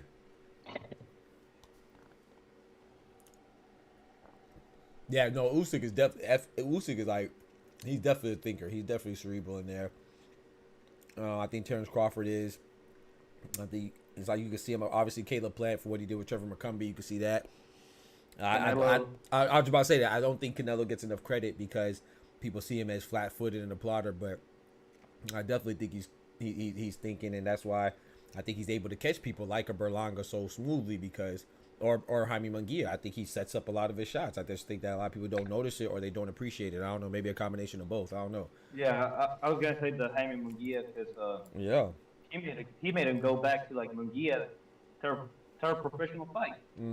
But what happened? He waited for him. Yep. That's plotting, dude. Like it or not, that's plotting. That's you trying to figure him out. He didn't just go in there because you don't go in there and start a swing. As a matter of fact, Canelo's known for this. He's a slow starter. Why? Right. He's making a game plan. I don't want to sound like I'm slighting certain boxers, but it do help when you have a master tactician in your corner. Especially like what Canelo has. Because Eddie Reynoso will be prescribing ass whippings out that corner. Yep. If you pay attention, he'll tell you something subtle is, yo, just hit him in the shoulder and watch where his arms go. But even Nacho Berenstein, y'all remember Nacho Berenstein? Yes, sir. Big Nacho. Yeah. Well, he was doing that with Juan Manuel Marquez and Mayweather. It takes two. I'm sorry, but it takes two. It takes a fighter to be able to implement it. Yeah, facts. And it takes the coach. That's why you got a team. Yeah, look at you said. Go ahead. Sorry. It takes a master technician to be able to achieve that. Yeah. And a great fighter to be able to do it. Exactly. So it's one thing to implement a game plan, it's another thing to execute it. The implementation is a fighter too, but it's primarily the coach. You know what I'm saying? The execution is the fighter. You know, so like even with Andre Ward, and you know, you got to give Virgil Hunter some love. Got to. Yeah, you got to. So yeah, Lomachenko, everybody. So I never think it's just a one-man show. It's a one man in the ring, but yeah, it's a whole team, man. I think that I would say even with what's the name too, like I'm glad you brought up Marquez. You know, counterpunching. That's what counterpunching is. That's timing and setting up shots. You know, combination and anticipation. Yeah. You know, so like let me give you a bad example. Shakur, whenever his grandpa was telling him to use the jab to punch more, and he was just fighting with him. He was just arguing with him, and it's just that wasn't a good look. Yeah, it takes two. I mean, my whole point is that it just takes two to implement it. Yep. Yeah. JG says Lennox Lewis. Yes, sir. Lennox the Lion Lewis is my favorite heavyweight of all time, man. But I'll say I know people might look at it as panicky, and I can understand it because but I think even Daniel Dubois, I like that counter punch on AJ, man. Like, I personally believe that they worked on it. I mean, Don Charles has said that, who's his trainer, and I believe it. You know, I believe that he probably, even though he got hurt, I think he was waiting for that uppercut, that lazy uppercut that Anthony Joshua threw to capitalize. I don't think it was just a flurry or an exchange. He just happened to catch him before he caught him. I don't think so, man. I think that was the opening. He saw it, and they worked on it so much that it was instinctive. That's how you want it to be. You know, so, I mean, that's why Floyd Mayweather does the pad work all the time. It might just seem like, something to show off and demonstrate your skills, but no, that's building muscle memory. It's building reaction. That's building recognition. Like, you know what I'm saying? I'm sure you like that. should have said, I forgot Karma was here. I'm sorry, Karma. I didn't know you was in here. I forgot. I thought you done ducked off. You know you be ducking off. I ain't know. My bad. I take that back. Take away Dubois. Take away Dubois from AJ, bro. Erase that. Delete the footage. Hold on. I don't want to get beat up on behalf of AJ. My bad. I ain't like it. Don't get, yeah, AJ good too. Adam in the building. He said Boots knows his power not carrying up. Would get walked down and stopped at 154. That might be true, but I don't think that's it. That's the reason. Like I said, I know you can't just. I'm assuming you just came in, and we talked about it already. But like I said, I think people are severely making a mistake, and by disregarding the fact that he just fought a mandatory at 147. The mandatory was a rematch. He did it to retain a belt. Why would you retain a belt in a division if you're just going to move up your next fight? That literally is contradictory, bro. That's the epitome of a contradiction. That would be stupid. Like, so I don't think any signs from Boots besides people reaching and him responding to interviews, I don't think anybody has anything that's substantial or anything, draw any conclusion that results in him ducking from anything that he said. You know, he fielded questions. Chris Mannix asked him if he went to 154 in the next year, who would he fight? He said he'll fight anybody. He didn't say, oh, I'm going to 154 in my next fight, or I'm going to 154 in the next year. He just fielded a question. He was operating in the capacity of an interviewee, meaning you're asked the questions, and he was responding to the interviewer, meaning they provide the questions for you to answer. So, like, I'm not saying you're wrong. Maybe he does get beat up at 154, but I don't think that has anything to do with him not wanting to fight Vergil Ortiz at 150 or anybody else at 154 at this moment. To be quite honest, that's not how I feel. But I mean, hey, I could be wrong, you could be right. Boots had a slip defense, not enough at 154. He's lucky Karen doesn't hit a little harder. That's true. That's true. Karen was touching him. That is true. That is true. But I argue this. I think Brian Norman will struggle against Karen. I think Conor Ben, I don't even know why I said Conor Ben, but he's at the top of the ranking. So Conor Ben would struggle with Karen. I think Barrios would struggle with Karen. I think Stanionis would struggle with Karen. I think Vergil Ortiz would struggle with Karen. I think a lot of people would struggle with Karen. And we got to remember that Boots didn't really struggle with Karen. He just didn't look as good as we thought. There's a difference. Those ideas are not synonymous. He dropped Karen. Karen did not drop him. Stanionis. Talk to him. Yeah. Talk to him. Matter of fact, I'm sorry for doing to Barrio, but I think he beats Barrios too. Hey, hold on now. I'll let y'all slide with Stanionis, but Barrio, come on now. Relax. Hey man, I've been a Barrios fan. You know, that's one of my favorite fighters right now. Yeah, I like Barrios. And I've said it since day one. I think he has a hard time maybe coming in the losing end of it. So just to be clear, I said that to say, not to you, Ty, but I said that to say, Adam, when I say that these other fighters will struggle with Karen, I don't think it's bad to struggle with a guy. I think Karen is a formidable fighter. I just think we don't respect him because we don't know him like that, you know, and Boots already beat him. But I don't think there's, like I said, even great fighters struggle. If you don't believe me, look how great Floyd Mayweather is. He's a Hall of Famer, all-time great, arguably one of the GOATs, if not the GOAT. Didn't he struggle with, what's my guy's name? Emmanuel Augustus. Is Emmanuel Augustus a Hall of Famer? No. Is he a legend? No. He's a legend for, like, you know what I'm saying, doing the drunken master stuff, but he's not like, you know what I'm saying, for his accomplishments. No disrespect to him, but just cause like we always say, styles make fights, but then we conveniently forget it when we want to down somebody. Styles make fights, bro. I can stick with Floyd again. Marcos Maidana's not a Hall of Famer, all-time great, legendary fighter. Those fights that he had with Floyd Mayweather were very close. In fact, one was a majority decision, the other one was a unanimous decision, both in favor of Floyd. But styles make fights. So just because you're a great fighter, don't mean that you can't struggle with a lesser opposite, with a less than great opposition. Like, bro, like, I don't get it. It's like sometimes we acknowledge boxing cliches and sayings, and then for other times we just disregard them. Yeah, facts. Because we always say that styles make fights. So right. Whenever styles does make a fight, you're like, oh, he ain't what we think he was. Like, right. And in your defense, let's say Vergil Ortiz Jaron Boots Ennis fight, and Vergil Ortiz walks through Jaron Ennis. That doesn't mean that Boots can't beat Serhii Boachuk, because Vergil Ortiz had a tough fight with Serhii, and he had an easy fight with Boots, hypothetically speaking. Styles could make fights, and Jaron Boots Ennis could easily walk through Serhii Boachuk. So, bro, like, Styles made fights, man. We always talk about the triangle theory not working. and stuff like that. So not always working. It works sometimes. More times than not, probably, but it don't work all the time. That's the point. That triangle theory only works if you got multiple styles in your repertoire. But that's only if you're the exception. It don't work for everybody. Exactly. And it takes a great fighter to be the exception. And Boots can damn well be the the best next thing we see. But like Cito said, he's still a long way from that. Yep. Barros look bad. I'm a Barros guy too, aka the new Vargas. But that last fight, bro, it still has me confused. I need to reach out to Barrios, bro. I did before though. Bad though. Well, I reached out to Bob Santos. I ain't reached out. Did I reach out to Barrios? What'd you say, Ty? Sorry. Barrios didn't look bad. I mean, it was just a major change though. Not that he looked bad. It was bro. He was looking dominant the first 4 fights, the first 4 rounds. Yeah, it just stopped. It was weird. Right. Like if the whole fight was a war, you know what I'm saying? Then I understand, but it seemed like it was an unnecessary war, and it just happened for no reason. Like I don't know. Maybe I need to watch it again, but. Hey, now that you mentioned war, I want to touch up on this. I don't know if you're going to agree or disagree, but I want to touch up on it.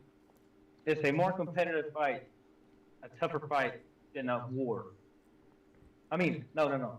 It's a washout like Boots and Karen.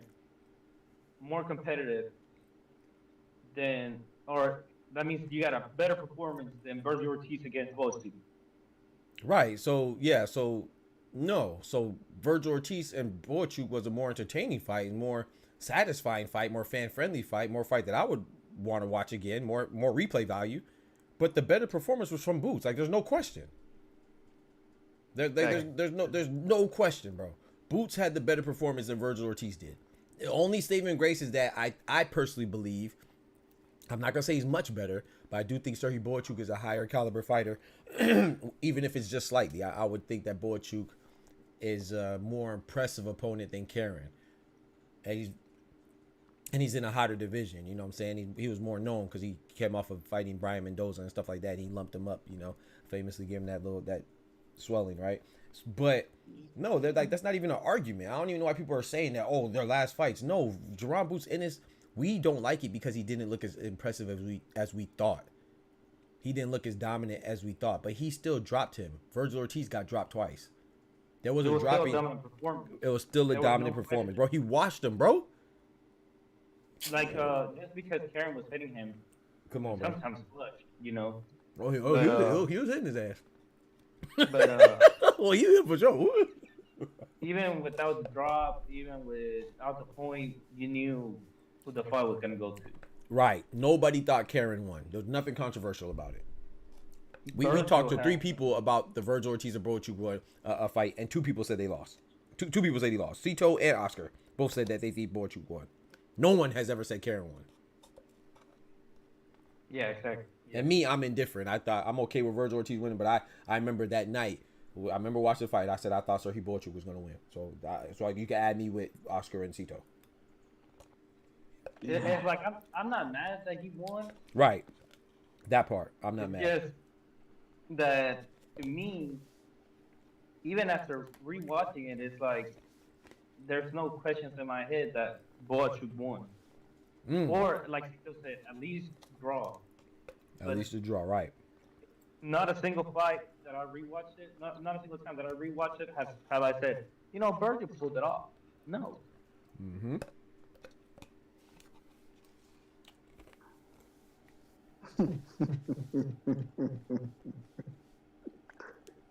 Shout out to the Ramos family, man. Like I said, man, I know Ty was disappointed in me.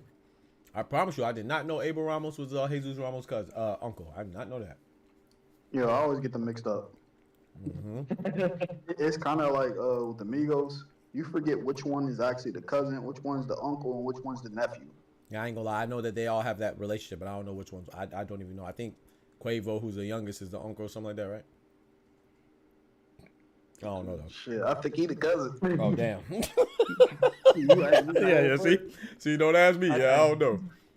I thought he was a nephew, so yeah, we're on the same note. Right, exactly. I know they all related. That's even that's too much information for me. I don't even know all that. But yeah, I'm with you. I don't be knowing. I kind of feel bad because I got to work with them. I'm like, yeah. Oh yeah? Mario fought the uncle. Yeah, but Ramos. Man, oh man. Man, oh man. What do we think about Shakur and Tank, though? You think Turkey makes it happen? I hope so, man. Oh, Ty said yeah? I think so too. Yeah, I think so too. But I don't know, though. It's not going to be Tank Davis. Wait, what'd you say? It's not going to be Tank Davis. It's going to be Abdul Wahid. Oh. I was confused for a minute. Me too. You're going to be a Riyadh season, inshallah. Hey. So to me, there's no like people. Fighters avoid fighters. Like the only ducks to me, like clear ducks, is maybe Canelo, maybe he ducks Benavidez. Maybe. I'm not going. That's why I said maybe. I'm not There's going. a case for it, but I'm not at the going. end of the day, I still blame Benavidez. You kind of finesse yourself out the position to be ducked. Talk to per him. se. Yeah, and like Tank and Loma, well, Loma wants to retire. Who are we to say when can you retire? When can you not? Right. Now, the question I'm trying to pose: if Turkey calls and you put the phone down, you go for a run without that call going on, are you not ducking smoke per se, but do you not want to be in a 50-50 fight? Now that is a good question, my brother. I think because what happened before Turk? Money. That's the thing. That's exactly what I was about to say. There's not enough money. Hey, well now there's the dough. Are you gonna make the bread happen or not? Yep, I was about to say, and I was gonna play. Be an advocate for the fighters that the only other thing that could possibly, in my opinion, be an issue is if there's some type of exclusivity deal in their contract. Like, you know what I'm saying? Like they have to inform like all, you know, like PBC or in Tank's case or Matchroom or Golden Boy or Queensberry would have to be on board. But that doesn't seem like that's a barrier for Turk. You know what I'm saying? Because even that is still around money. You know what I'm saying? Money. Yeah, you see the better be a card. The only problem for that fight would be. What's that? What is that? Location. Or something like that too. Every Riyadh event would have to be here in the U.S. Something like that too. But I would also say though, I think that the other issue would be, which I don't think is a good enough issue, would be like pride. But you see people set aside pride for that paper anyway. You know what I'm saying? Like we even seen Canelo work with Oscar when it came to Jaime Munguia. So I personally, I think that there's no excuse. Now, is it a duck? I guess it will have to be circumstantial. But I do think that I don't see why you wouldn't answer a Turkey call unless, like you said, you don't want to be involved in a true 50-50. That's the only thing I could think of. Because Turkey breaking that bread, You're not man. ducking the fighter itself. You just don't want to be in a 50-50. Right, which is essentially ducking competition. You know, even if it's not an individual, it's just you don't want to be. And that takes me to my next point. You know how in the morning we're saying the U.S. against Europe and all this stuff, and against the UK. Oh yeah, and I apologize too because when I said I think I didn't, because sometimes I don't finish people's message, and you said it in your message. I was like something about Australia not being in Europe. I wasn't saying it like you didn't know. I was just I'd be speaking out loud sometimes, but I saw it and I was like, damn, I hope my boy don't think I was being disrespectful. So my bad. I meant to say that too. All good. All right, man. You know, we got that trust. Don't matter. Yeah, still, I just want to make sure though. Don't want to take the homies for granted either. So, but go ahead though. My bad. But like I said, it'd be more interesting if it's like America as in the continent. But because you know, in Mexico, and I think other countries is like America as the whole continent. I think it's the U.S. where they just separated North America, South America. Facts. But like if we say like America against Europe and Oceania, we'd throw them in there because let's be honest, Oceania don't have enough fighters. Wait, who ain't got no fighter? Oh, they don't got enough fighters to fill up a card. Yeah, facts. Of that magnitude.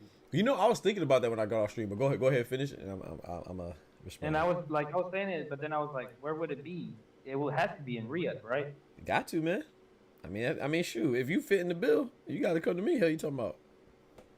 If I'm the one that's sponsoring it, you better come. Hey, you go wherever I say. Wherever I say, y'all got to do. I'm kind of getting used to the Riyadh schedule, you know. I'm telling you, bro, and I kind of liking it. I'm kind of feeling it, bro.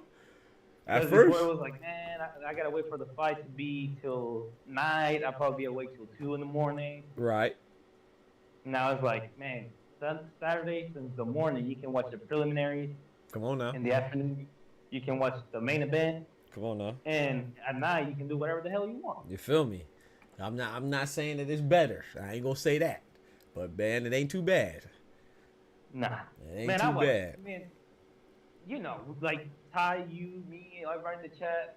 Man, we watched the Japan cards, you know. Right. We're gonna watch boxing regardless. Exactly. Dang, you just reminded me. Oh my gosh, I'm gonna have to be up. Yeah, the 24th. That's at night anyway. The monster. Oh yeah. We gonna be up early. Brad, I gotta go. All right, Oscar. Appreciate you coming through, man. As always, bro. All right, Oscar. Yes, sir. God bless, bro.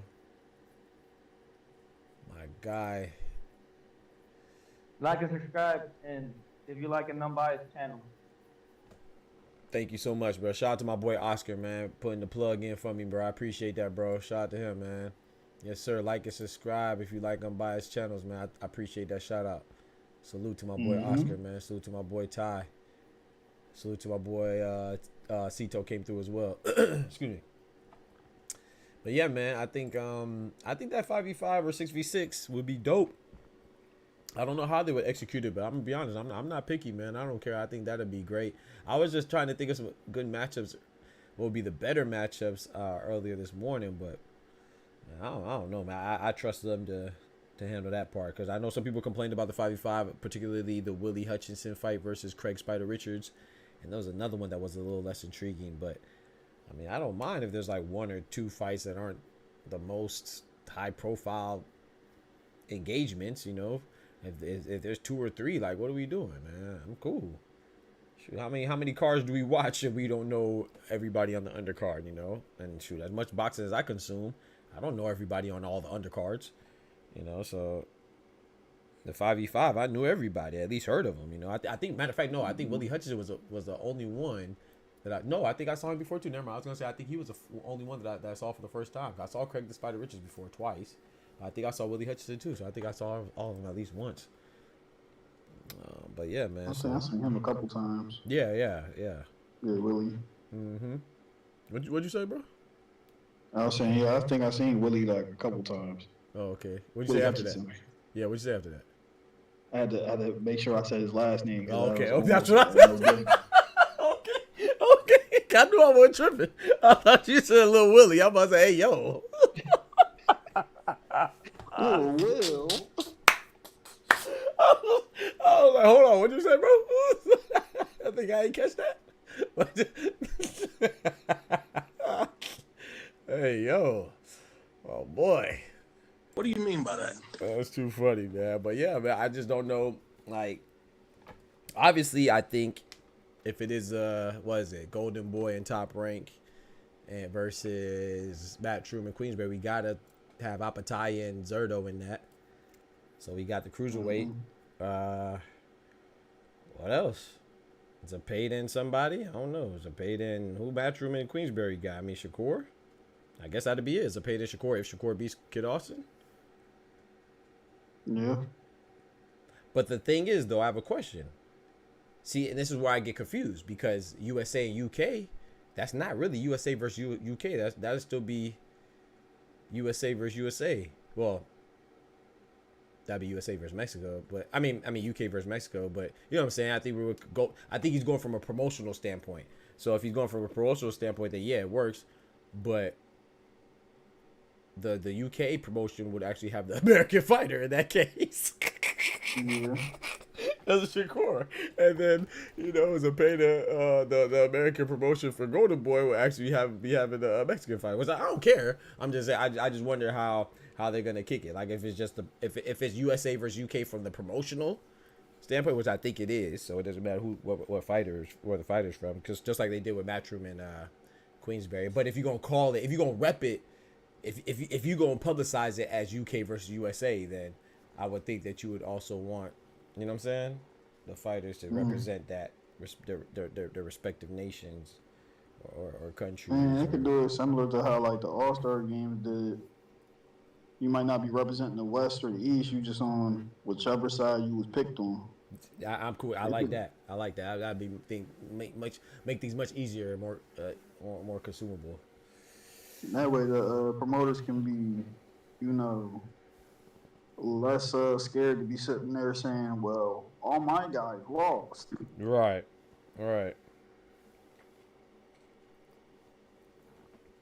Man, that was a great question. I had to replay that. Hey, facts. No, facts. That was a good question. What a call, though, man. Go ahead. I feel like Eddie can sneak Andy Cruz up on there. Hey. If we doing it like that. Yep. Andy Cruz and Kid Austin? Hey. Or Andy Cruz. Wait, who what's the name signed with? Keyshawn Top. Yeah, Andy Cruz, Keyshawn. He'd never agree to it.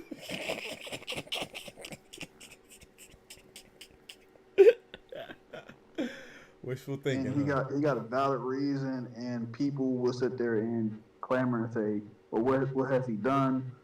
Even though the guy is ranked, they'll sit there and point out how many fights he has. Oh, you're saying Keyshawn wouldn't do it? Yeah, for Keyshawn, people will sit there and get on their high horse about that. Yep. Yeah, I mean, I don't blame him. But maybe they'll make an exception. I was thinking maybe they might make an exception for the 5v5 or 6v6. We got season in Africa gonna go crazy, man. That'd be dope, man. That'd be dope. That'd be the perfect time to put Keyshawn in with Denny's. Yeah. Yeah. But how would they do that though? Because they're both. Oh no, yeah, you're right. Yeah, Dennis is Queensberry. Yeah. True. Yep. Yeah. Remember, he in that same type of deal that Tyson Fury is on. Yep. Yeah, that'd be perfect. Yeah, cool. Yep. Keyshawn and Denise. What's up, buddy? Speaking of Africa, man, and the African nations, man. Shout out to the Democratic Republic of Congo. What the freak is Bakoli, man? I need this to be finalized yesterday, bro. F.A. Jogba and Martin Bakoli, man. They trying to make sure he ain't got no jollof rice in his system. I'm Shout not. out to Scholar. You think he's gonna happen? Yeah, facts. You think he's gonna happen though? I don't know, man. I have my doubts. I'm gonna be honest, man. Everybody ducking Bakoli, bro. I wouldn't even be mad at Jogba. Cause now Zhang Caballel, like, come on, man. And now they fighting each other. It's like, guys, dang. But watch it. If F.A. Jogba don't fight, everybody gonna be disappointed. F.A. That's how it goes, bro. Like interim or something. It's an interim or a title eliminator. I can't remember off the top of my head. Which one? Zhang and yeah, Zhang and Caballel's a title eliminator. Yep. They might as well just grab somebody off the top of the ranking and give Bakoli the same respect. I'm sorry. No, it was gonna be an IBF title eliminator, but then they switched it to an interim for the WB. Let me look it up. I think it is an interim. I think they switched it. And it was initially kicked as a title eliminator.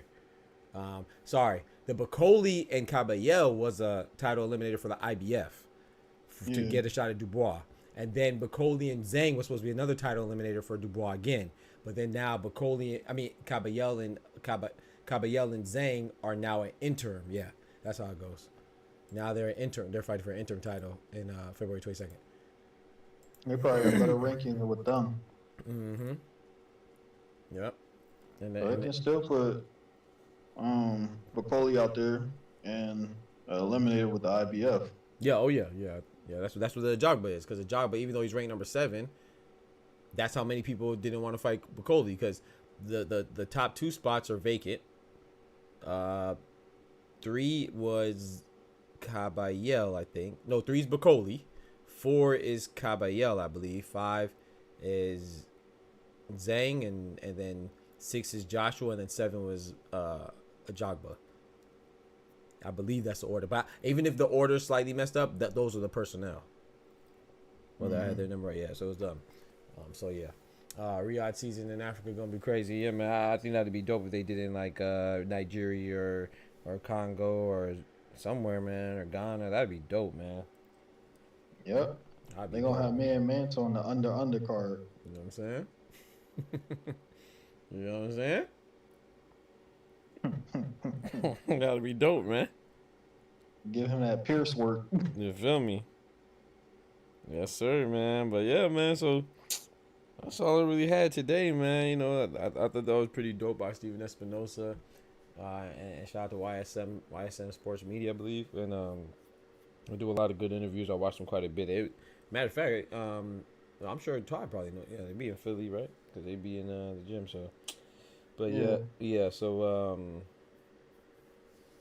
yeah, I was just watching those interviews today, and Steven Espinosa, like I said, people were mad. Like I said, the Tank fans were quick to say that Shakur was ducking. I don't think that's what Steven Espinosa was saying. That's not how I received it. I think he was just saying that the fight could have happened if that was the case. But you know, just like the Shakur fans are gonna say that, you know, when Tank saying he wants to retire, it's gonna be because he's avoiding Shakur. Like, people are just ridiculous, man.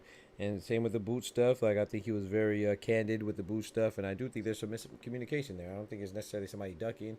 But of course, like I said, I understand how people, like, it looks bad. The optics look bad. I understand how people are disappointed. But at the same time, to me, it's more of a testament to people being so thirsty and ready to shit on somebody. Like, gosh, dang, bro. Yeah. Like, that's ridiculous, man. We gotta chill with that whole mentality. I don't even understand why is that cool, bro. Like, why is that? It seems like people are more excited to call people ducks than actually watch the fights. I swear, that's what I think, bro. Like, I don't know. I think that's like the priority. Like I said, I've never been like this before. Like I said, before I started streaming, I had my boxing channel. Bro, I only thought 2 people were afraid of each other, bro. I thought it was Keith Thurman when it came to Errol Spence, and I thought it was 3. Sorry, I thought it was Keith Thurman when it came to Errol Spence. I thought it was Anthony Joshua when it came to Wilder and Fury, and I thought it was Danny Garcia when it came to Terence Crawford. I never really thought anybody else. Like, I didn't go out my way to seek people that were. I just thought fights didn't happen because negotiations didn't happen properly or something like that. That's what I just chalked it up to. You know, I can tell you right now, 2 of those ones you named, it was more so the promoter, not the actual fighters. Yeah, it probably was. I'm just saying that's what I was thinking of. But out of all the boxing I watched, those are the only 3 occurrences. Now I'm like watching, like I said, because I never watched YouTube boxing and stuff like that until I was a part of it. You know, shout out to the content creators. But now it's like, I don't think I had this channel for a year.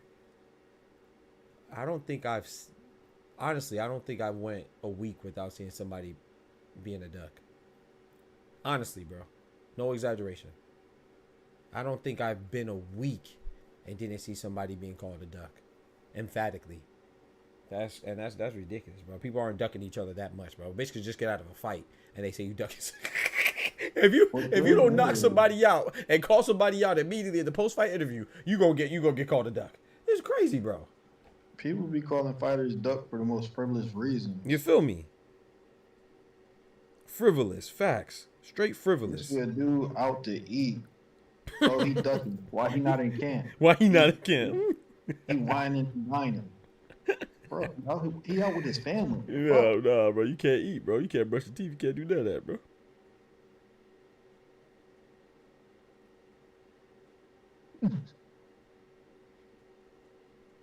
That's funny as hell, boy. He out with his family. Why he not traded? Oh, no fighter is scared, but if 2 fighters truly want to fight, what happened? I agree with that a lot of time. Not all the time. I don't think all. I mean, like for example, I'm gonna ask your opinion on this, man, Musa. You don't think Bivol and Beterbiev want to fight each other? I mean, I could be wrong, but I think they did, and it just finally happened. Musa is right, but it's not going to happen immediately right then and there. Right, exactly. It still got to make sense. There's still other variables to it. Exactly. Bud and Errol wanted to fight for years. But exactly. You see how long it took. Right. I think Bud and Errol wanted to fight. Say, fuck what my promoter is talking about. We making a fight. Right. Beterbiev and Bivol, I think, won the fight. I think Bud and Spence won the fight. I believe Dave Benavidez, clearly he would have fought Morrell. Just he had literally sometimes it's bigger fish to fry. You have stuff that's more, you have to pay more attention to and prioritize, you know. But I don't. I think Dave Benavidez proved that he's willing to fight Morrell. So sometimes it could be something that you have no control over. Exactly. The Bivol and Beterbiev thing was a political reason why they couldn't fight. Exactly. And sometimes it's just sometimes it's not in your contract, bro. You can't move how you want. That's the whole point of contract. Look at Ryan Garcia. You know, I mean, the fight's back on now, but Oscar put his foot down on that one. You see, it was shut down. People was with the sad face, you know, until he put it back on. So, you never know what kind of contract you got, man, or they have. I don't know. I mean, they should know, but you know, I ain't going out like I know. He said, we watched all the fights on the cards and everything, Friday, Wednesday, Saturday, and the Tuesday Japan fights. Talked to him all year long. Ain't got good. Shout out to you, Dub. I appreciate you, bro. Rocking me for a year, bro. Thank you, bro. Shout out to Ty. Everybody's in here heavily invested in the channel, man. I appreciate that. Definitely does not go unnoticed. I don't know about all that MMA. I'm trying, man. I be trying to watch it, bro. It's just that hammer fist, and I don't know. I'm not going, man. Doc, the one time you do call an MMA fight, this is what I need you to do. Yep. You need to get that sound bite of Rick Ross when he said, "I know MMA." Huh? Get that Ross. Facts. Oh man, shout out to Ross. He man. do that weak ass jab. Number one duck of the year though. Canelo, I'm so late. He might be, bro. He might be, bro. Shout out to my boy Cinnamon, man. Get off my boy, man. Cinnamon put in the work. He can duck whoever he wanted at this point. Talk to him. But I'm not going for no ducking though. Boxing is winning this year by far. Yeah. Oh yeah. Yeah, man, I'm gonna start checking some MMA stuff, man. I be trying, man. Like I said, I told you I used to watch it because I had a roommate in college. I used to like say he had all types of DVDs and tapes of Pride fighting, UFC, and what was it, Bellator, I think. So I used to watch Andre Arlovsky.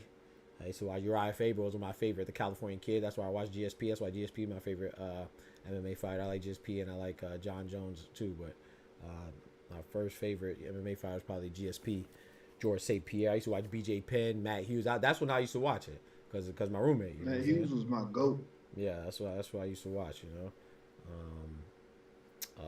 of course Chuck Liddell, Tito Ortiz, my boy Quentin Rampage Jackson. I liked him too. Wanderlei Silva. That was my time right there with the MMA. Like I said, Forrest Griffith. Yep. How about Forrest Griffith? Yep. So I used to watch it, man. I used to watch it quite a bit. But yeah, get that Rocky throw him. Oh, I forgot to do that. Yeah, I might get to get that throw in the damn towel sound bite. Rick Ross when he did the puncher sound. Oh. MMA. I know MMA. Y'all get off my boy Ross, man. Chill out, man. Yeah, there's so many quotables from that Rocky. You're a fucking bomb rock. I'm telling you, bro.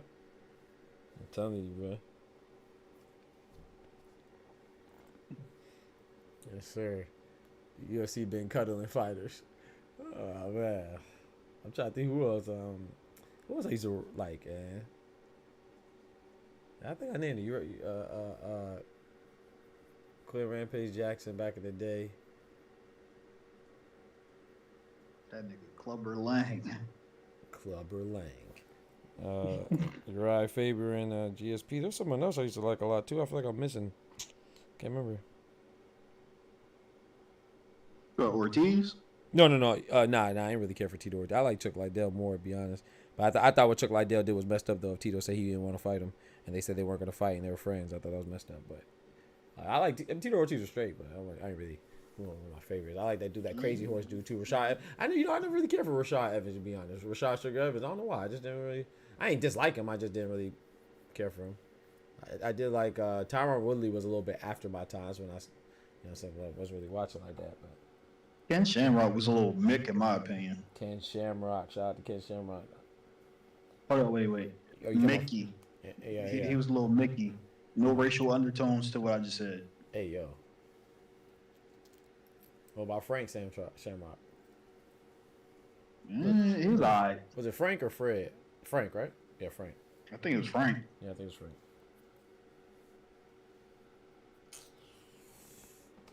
Shit, Brock Lesnar deserve a little, you know what I mean? Nah, hell nah, bro. The way Cain Velasquez rolled him up. Or no, Cain Velasquez or Vasquez? Cain Velasquez, yeah. That joint had me crying, bro. That man right there, he had to roll like a Teletubby, bro. That joint was too funny, bro. But the nigga Brock came back though. He did. He went on a tear after that. He did. Remember Alistair Overeem? That nigga was on the juice. Yeah, he looked like it. Beats everything 168 and under hands down. Don't tell Doc though. Yes, sir. I appreciate that. Appreciate that, dog. You already know what time it is. Stop playing with my boy. Hey, Doc, I don't think I asked you this. What you think about Clarissa's last statement about Jake Paul? I don't know. What she said? I might have missed it. I need to People go. I need to go watch that crazy. Fire Within. It's like I still ain't watched they that. They hear the first part and go crazy about that, but don't listen to the full statement. Yeah, I didn't see. I think somebody would candidly ask, "Do she think she can beat him?" Oh Lord, here we go. Oh no. And she said, "As a fighter, I think I could beat everybody." Right. But if I'm being honest, I don't see Jake Paul beating no top 10 contender from 154 on up. Men. And she was talking about men. Right. People stupid, bro. I already know. Everybody glanced over that and was so enamored about her thinking she could win. Like I said, and then people at the same time say, "Oh, why is she so annoying? Why is she so defensive?" Because everything she says, people just try to pile on her, bro. That's why, bro. No, not giving her out, but guys, dang, man, it's just the truth, man. Leave that girl alone, man. It'll be great. That's going crazy, but yeah, I would just assume she was talking about 154 men. So, I mean, Jake's a big dude. They got the little hamster wheel rolling in my head. And I was sitting here like, damn. But they don't like her, bro. Who in the top 10 from 54 on up is Jake fading out? Top 10 at 154? 54 on up. 54, 60, 68, 75, cruiserweight. I definitely don't think anybody top 10 and 168 will have a problem with Jake, but I do think size starts to play at 160 though. Like 160 and below, I think. So 160 and 154, they might have. I think they have trouble, bro. I could be wrong, but I think they would have. Like, no, honestly, I don't think he can beat Lar old ass right now. Okay. Lar's still active. He can still box. And he got comparable power for that weight class. Right. I don't see Jake, even with the size advantage, having the boxing acumen to hang with him. That's true. He does have a puncher's chance, though. Yeah. But how far can that get you? Yeah. I mean, you could be right, man. Maybe Janabek and I think Janabek, yeah, but I just don't know about all Janabek might put him in the hospital. Yeah, but all top 10, that's what you said. That's what they said. All top, like the top 10 in those. I don't know. Like I was saying, I could think of a couple guys at 154 and a couple guys 160, but I don't know about all top 10 at 160. I don't know. I think that's kind of. I mean, maybe though, because like you said, that boxing acumen and these guys are beasts, man. I think people forget that, man. It's not all about size for sure, so don't get it twisted. I'm not saying it's all about size, but size does play a factor. But definitely, yeah, if you can't box, it's gonna be a long night. Hell, 147, he ain't seen Prime Spence or watch him. Oh yeah, Prime, yeah. I just 147. I don't know. He said Bud would watch him. I think Bud and Boots could beat him, but those are two top guys, But he said top 10. I don't know if everybody in top 10 at 154 and 160 could beat Jake Paul, but I don't know. 154 is deep though. Shit. Has Jake the Fake ever won 10 rounds in a real fight? I don't know how long him and Tommy Fury was. Remember, that's his only loss, and he's a semi-pro boxer, so that says a lot. So, but I don't know how long he was. That's the only prospect level contender like prospect level fighter. Yep. Like actual active boxer he fought. It's the only one he lost. Yep. Yeah. But I don't So like. when you try to competition, even if you pick somebody from lower weight classes. Yeah, you're probably right. This is the same Jake that ducked Hasim Rockman Jr. when he realized the nigga actually was gonna make weight. Hasim Rockman Jr. Man, I was hoping he was gonna do pretty good. Ooh, He'd have been the one to beat Jake too, the first one. Yep. He said, "Will Jake get real boxing?" Ooh, that is a good question. I don't know if he's ever been tested for the A or the sauces. The pills or the sauce. He might be popping them pills for real. Might be a pill popping animal out there. I don't know. I wouldn't be. Would you be surprised? I don't think anybody'd be surprised now. He might definitely be on the roids for sure. I wouldn't doubt it. I would not doubt it. Not with him getting beat up by the Lugo brothers in fucking Puerto Rico. Oh man. And it's funny because they're considered to be what, prospects right now. Yeah. And we seen one of them on a pro box card. Everybody saying it wasn't too impressive. Yep. That's the same nigga that knocked Jake Stark out. Going to sleep? With the pillow gloves on, yeah. Oh Lord. No, we talking about tomorrow morning, man. Good Lord willing, man. I think we're gonna talk about the fights this weekend, bro. I watched the press conference. Not the press conference. The face off. They got a little heated on that beach, man. Almost had some blood in the sand now. And then Paul Richard Hitch is about to get to it, man. I don't know, man. I have Paro, but man, I told you I got Paro. I'm sticking with it. But man, Hitches is starting to convince me, man. Hitches looking like he for real. Which I had no doubt. Come in there and stick to the game plan, and he paces himself adequately. Yeah, he has a route to win. Facts.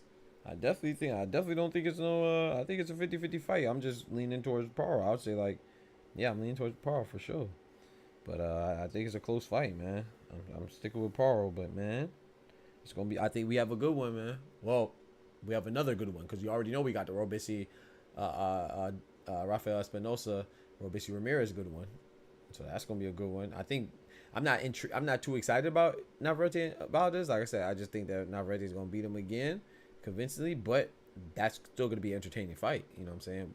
Whether it's one sided or not. And Valdez saying, "Hey man," Valdez said he got something to prove, man. He said he gonna whoop on Navarrete. I was watching some of his. He got a chip on his shoulder, and he got a little bit of historic luck on his side. Yep, and he got some of that tummy. That tummy tea. Let me stop. I might put some money on Hitchens. Hey, I'm not mad at that. Put some money on Hitchens, man. Richardson Hitchens. Hey, Doc, you got time to chop it. What's good, Irony? I'm actually about to slide, man. I was winding down, bro. We about to be here for the morning show, though. Good Lord willing, Irony. I appreciate you coming through as always, though. Yeah, I'm actually winding down, bro. Shit, I need to ask Irony, yo, what the attendance gonna be looking like out there? Is Paul really gonna draw an audience? I hope so. And I still think he got a raw deal with that because it's like his first title defense should have been a homecoming or something. Facts. Exactly, I agree. Or a more feasible market for him. Yep. Cool, we do it tomorrow. I appreciate it, Irony. Appreciate your understanding, bro. Make sure Valdez clean too, though. Yeah. Yeah, I agree though. I was fairly shocked to hear that his first defense wasn't gonna be at the crib. In Australia, that's kind of. Shit, we gotta make sure Navarrete clean too. Hey. It look weird. You move up your first official fight when you enrolled in Nevada, you get cooked. Cook him up. Chef Curry with the pop, boy. Oh shit, my guy, I'm about to go ahead and slide, man. All right, Doc. I'm taking my dogs outside. I appreciate you coming through, brother. Always. Yes, sir, man. You have a good night, man. God bless. You too, bro. Thank you, dog. Shout out to my guy Ty, man. My boy Ty pulling up as always, man. My boy Ty pulling up, man. I appreciate that. Shout out to Oscar pulling up as well. Shout out to Cito pulling up as well. You know what I'm saying? Please, if you like to pull up, man, do not hesitate. Join the Discord, you feel me? So you can pull up in the voice chat. Do so anytime I'm live, especially when I start fielding questions and having people on, man. I love chopping it up. We have open dialogue. You see, you don't hear no arguing. Those of you that's new to the stream, been kicking it. You ain't never hear no arguing here. I'm not saying it will never happen. It's life, you know. Sometimes we will be adamant about our position, but that's not the goal. The goal is to talk and have open dialogue and, you know what I'm saying, establish fellowship on this here commonality that we have in this boxing thing, you know. So yeah, join the Discord, man, and I'd love to pull up more people. You know what I'm saying? Chop it up. We could disagree or agree, but we can still do so cordially and in a civilized manner. Not knocking anybody who doesn't, but that's the type of way I prefer. Mustard, man, I will be checking for that. I'm trying to find the way and location. Hey, peace. Hey, peace out, Mike. Appreciate you, brother. My guy, man. So yeah, man, I'm about to go ahead and slide. We'll be back on for the morning show. I don't know what we're gonna talk about, but I'm leaning towards talking about the Paro and Hitchens fight, man. I think that fight deserves more of our attention than we have been giving it. You know, I think it deserves more attention than we've been giving it. So I think we're going to talk about that, and then also focus on the top rank card as well with Valdez and Navarrete Navarrete and Valdez, because Navarrete's the champ, and Espinosa and Ramirez. Because be honest with you, I didn't even look at the undercard. Does anybody know the undercard? I don't even know bro. That's crazy. I usually know the undercard by now. It's the middle of the week. I don't even know the undercard for Paro and Hitchens. Liam Paul versus Richard Hitchens. You know, Paro the champion, so say him first. Nor do I know the undercard for what the hell? I don't know the undercard for Espinosa, Ramirez, and Navarrete Valdez either. I'm gonna look that up, man. We're gonna talk about it in the morning. Good Lord willing. If God blesses us to see the brightness of another beautiful day, man, we're gonna talk about it as well as too, man. You know, it's crazy. I know the tank. I know the March 1st potential undercard with Jamal Charlo versus Carlos Lamana, and some other people I seen on that undercard. And I know the David Benavidez, Dave Morrell undercard with Brandon Figueroa versus Stephen Fulton rematch, and Eastside People Cruz and Angel Fierro, and some other folks, Jesus Ramos and Jason Rosario, and yeah, I know that I know some of the I know the co-main for the Alexander Usyk Tyson Fury joint. I don't know these undercards. I gotta look at this. Nah, don't listen to Kendrick, so he probably won't get that reference. Oh no. I heard it. I did hear. I didn't hear the whole thing, but that's they say the mustard on the squabble up, right? Squabble up. I ain't heard the whole thing though. I ain't gonna lie, but I have seen I forgot what I was watching. I actually seen it. It was on like it was either after a boxing video or I was watching it might have been a sports. It might have been a basketball thing, and they mentioned it might have been on NBA TNT or something like that. That's all I really watch, man. Basketball and boxing. So, but yeah, man. So yeah, man. Y'all go ahead and hit that like button for your boy, and I appreciate y'all coming through, man. For real. I'll catch y'all on the flip side. Hopefully in the morning, I'll catch y'all for the morning show at 8 a.m. Eastern Standard Time. So don't forget to smack that like button. But most importantly, remember, with God, we can do anything. Without God, we're nothing. The doctor's out. Peace. Y'all be easy. From the hood to college, both worlds they had to meet. 6 degrees between us, so cold we're about to freeze. But we're Florida boys, hot takes, we bring the heat. We're moving the culture, the engineers to the streets.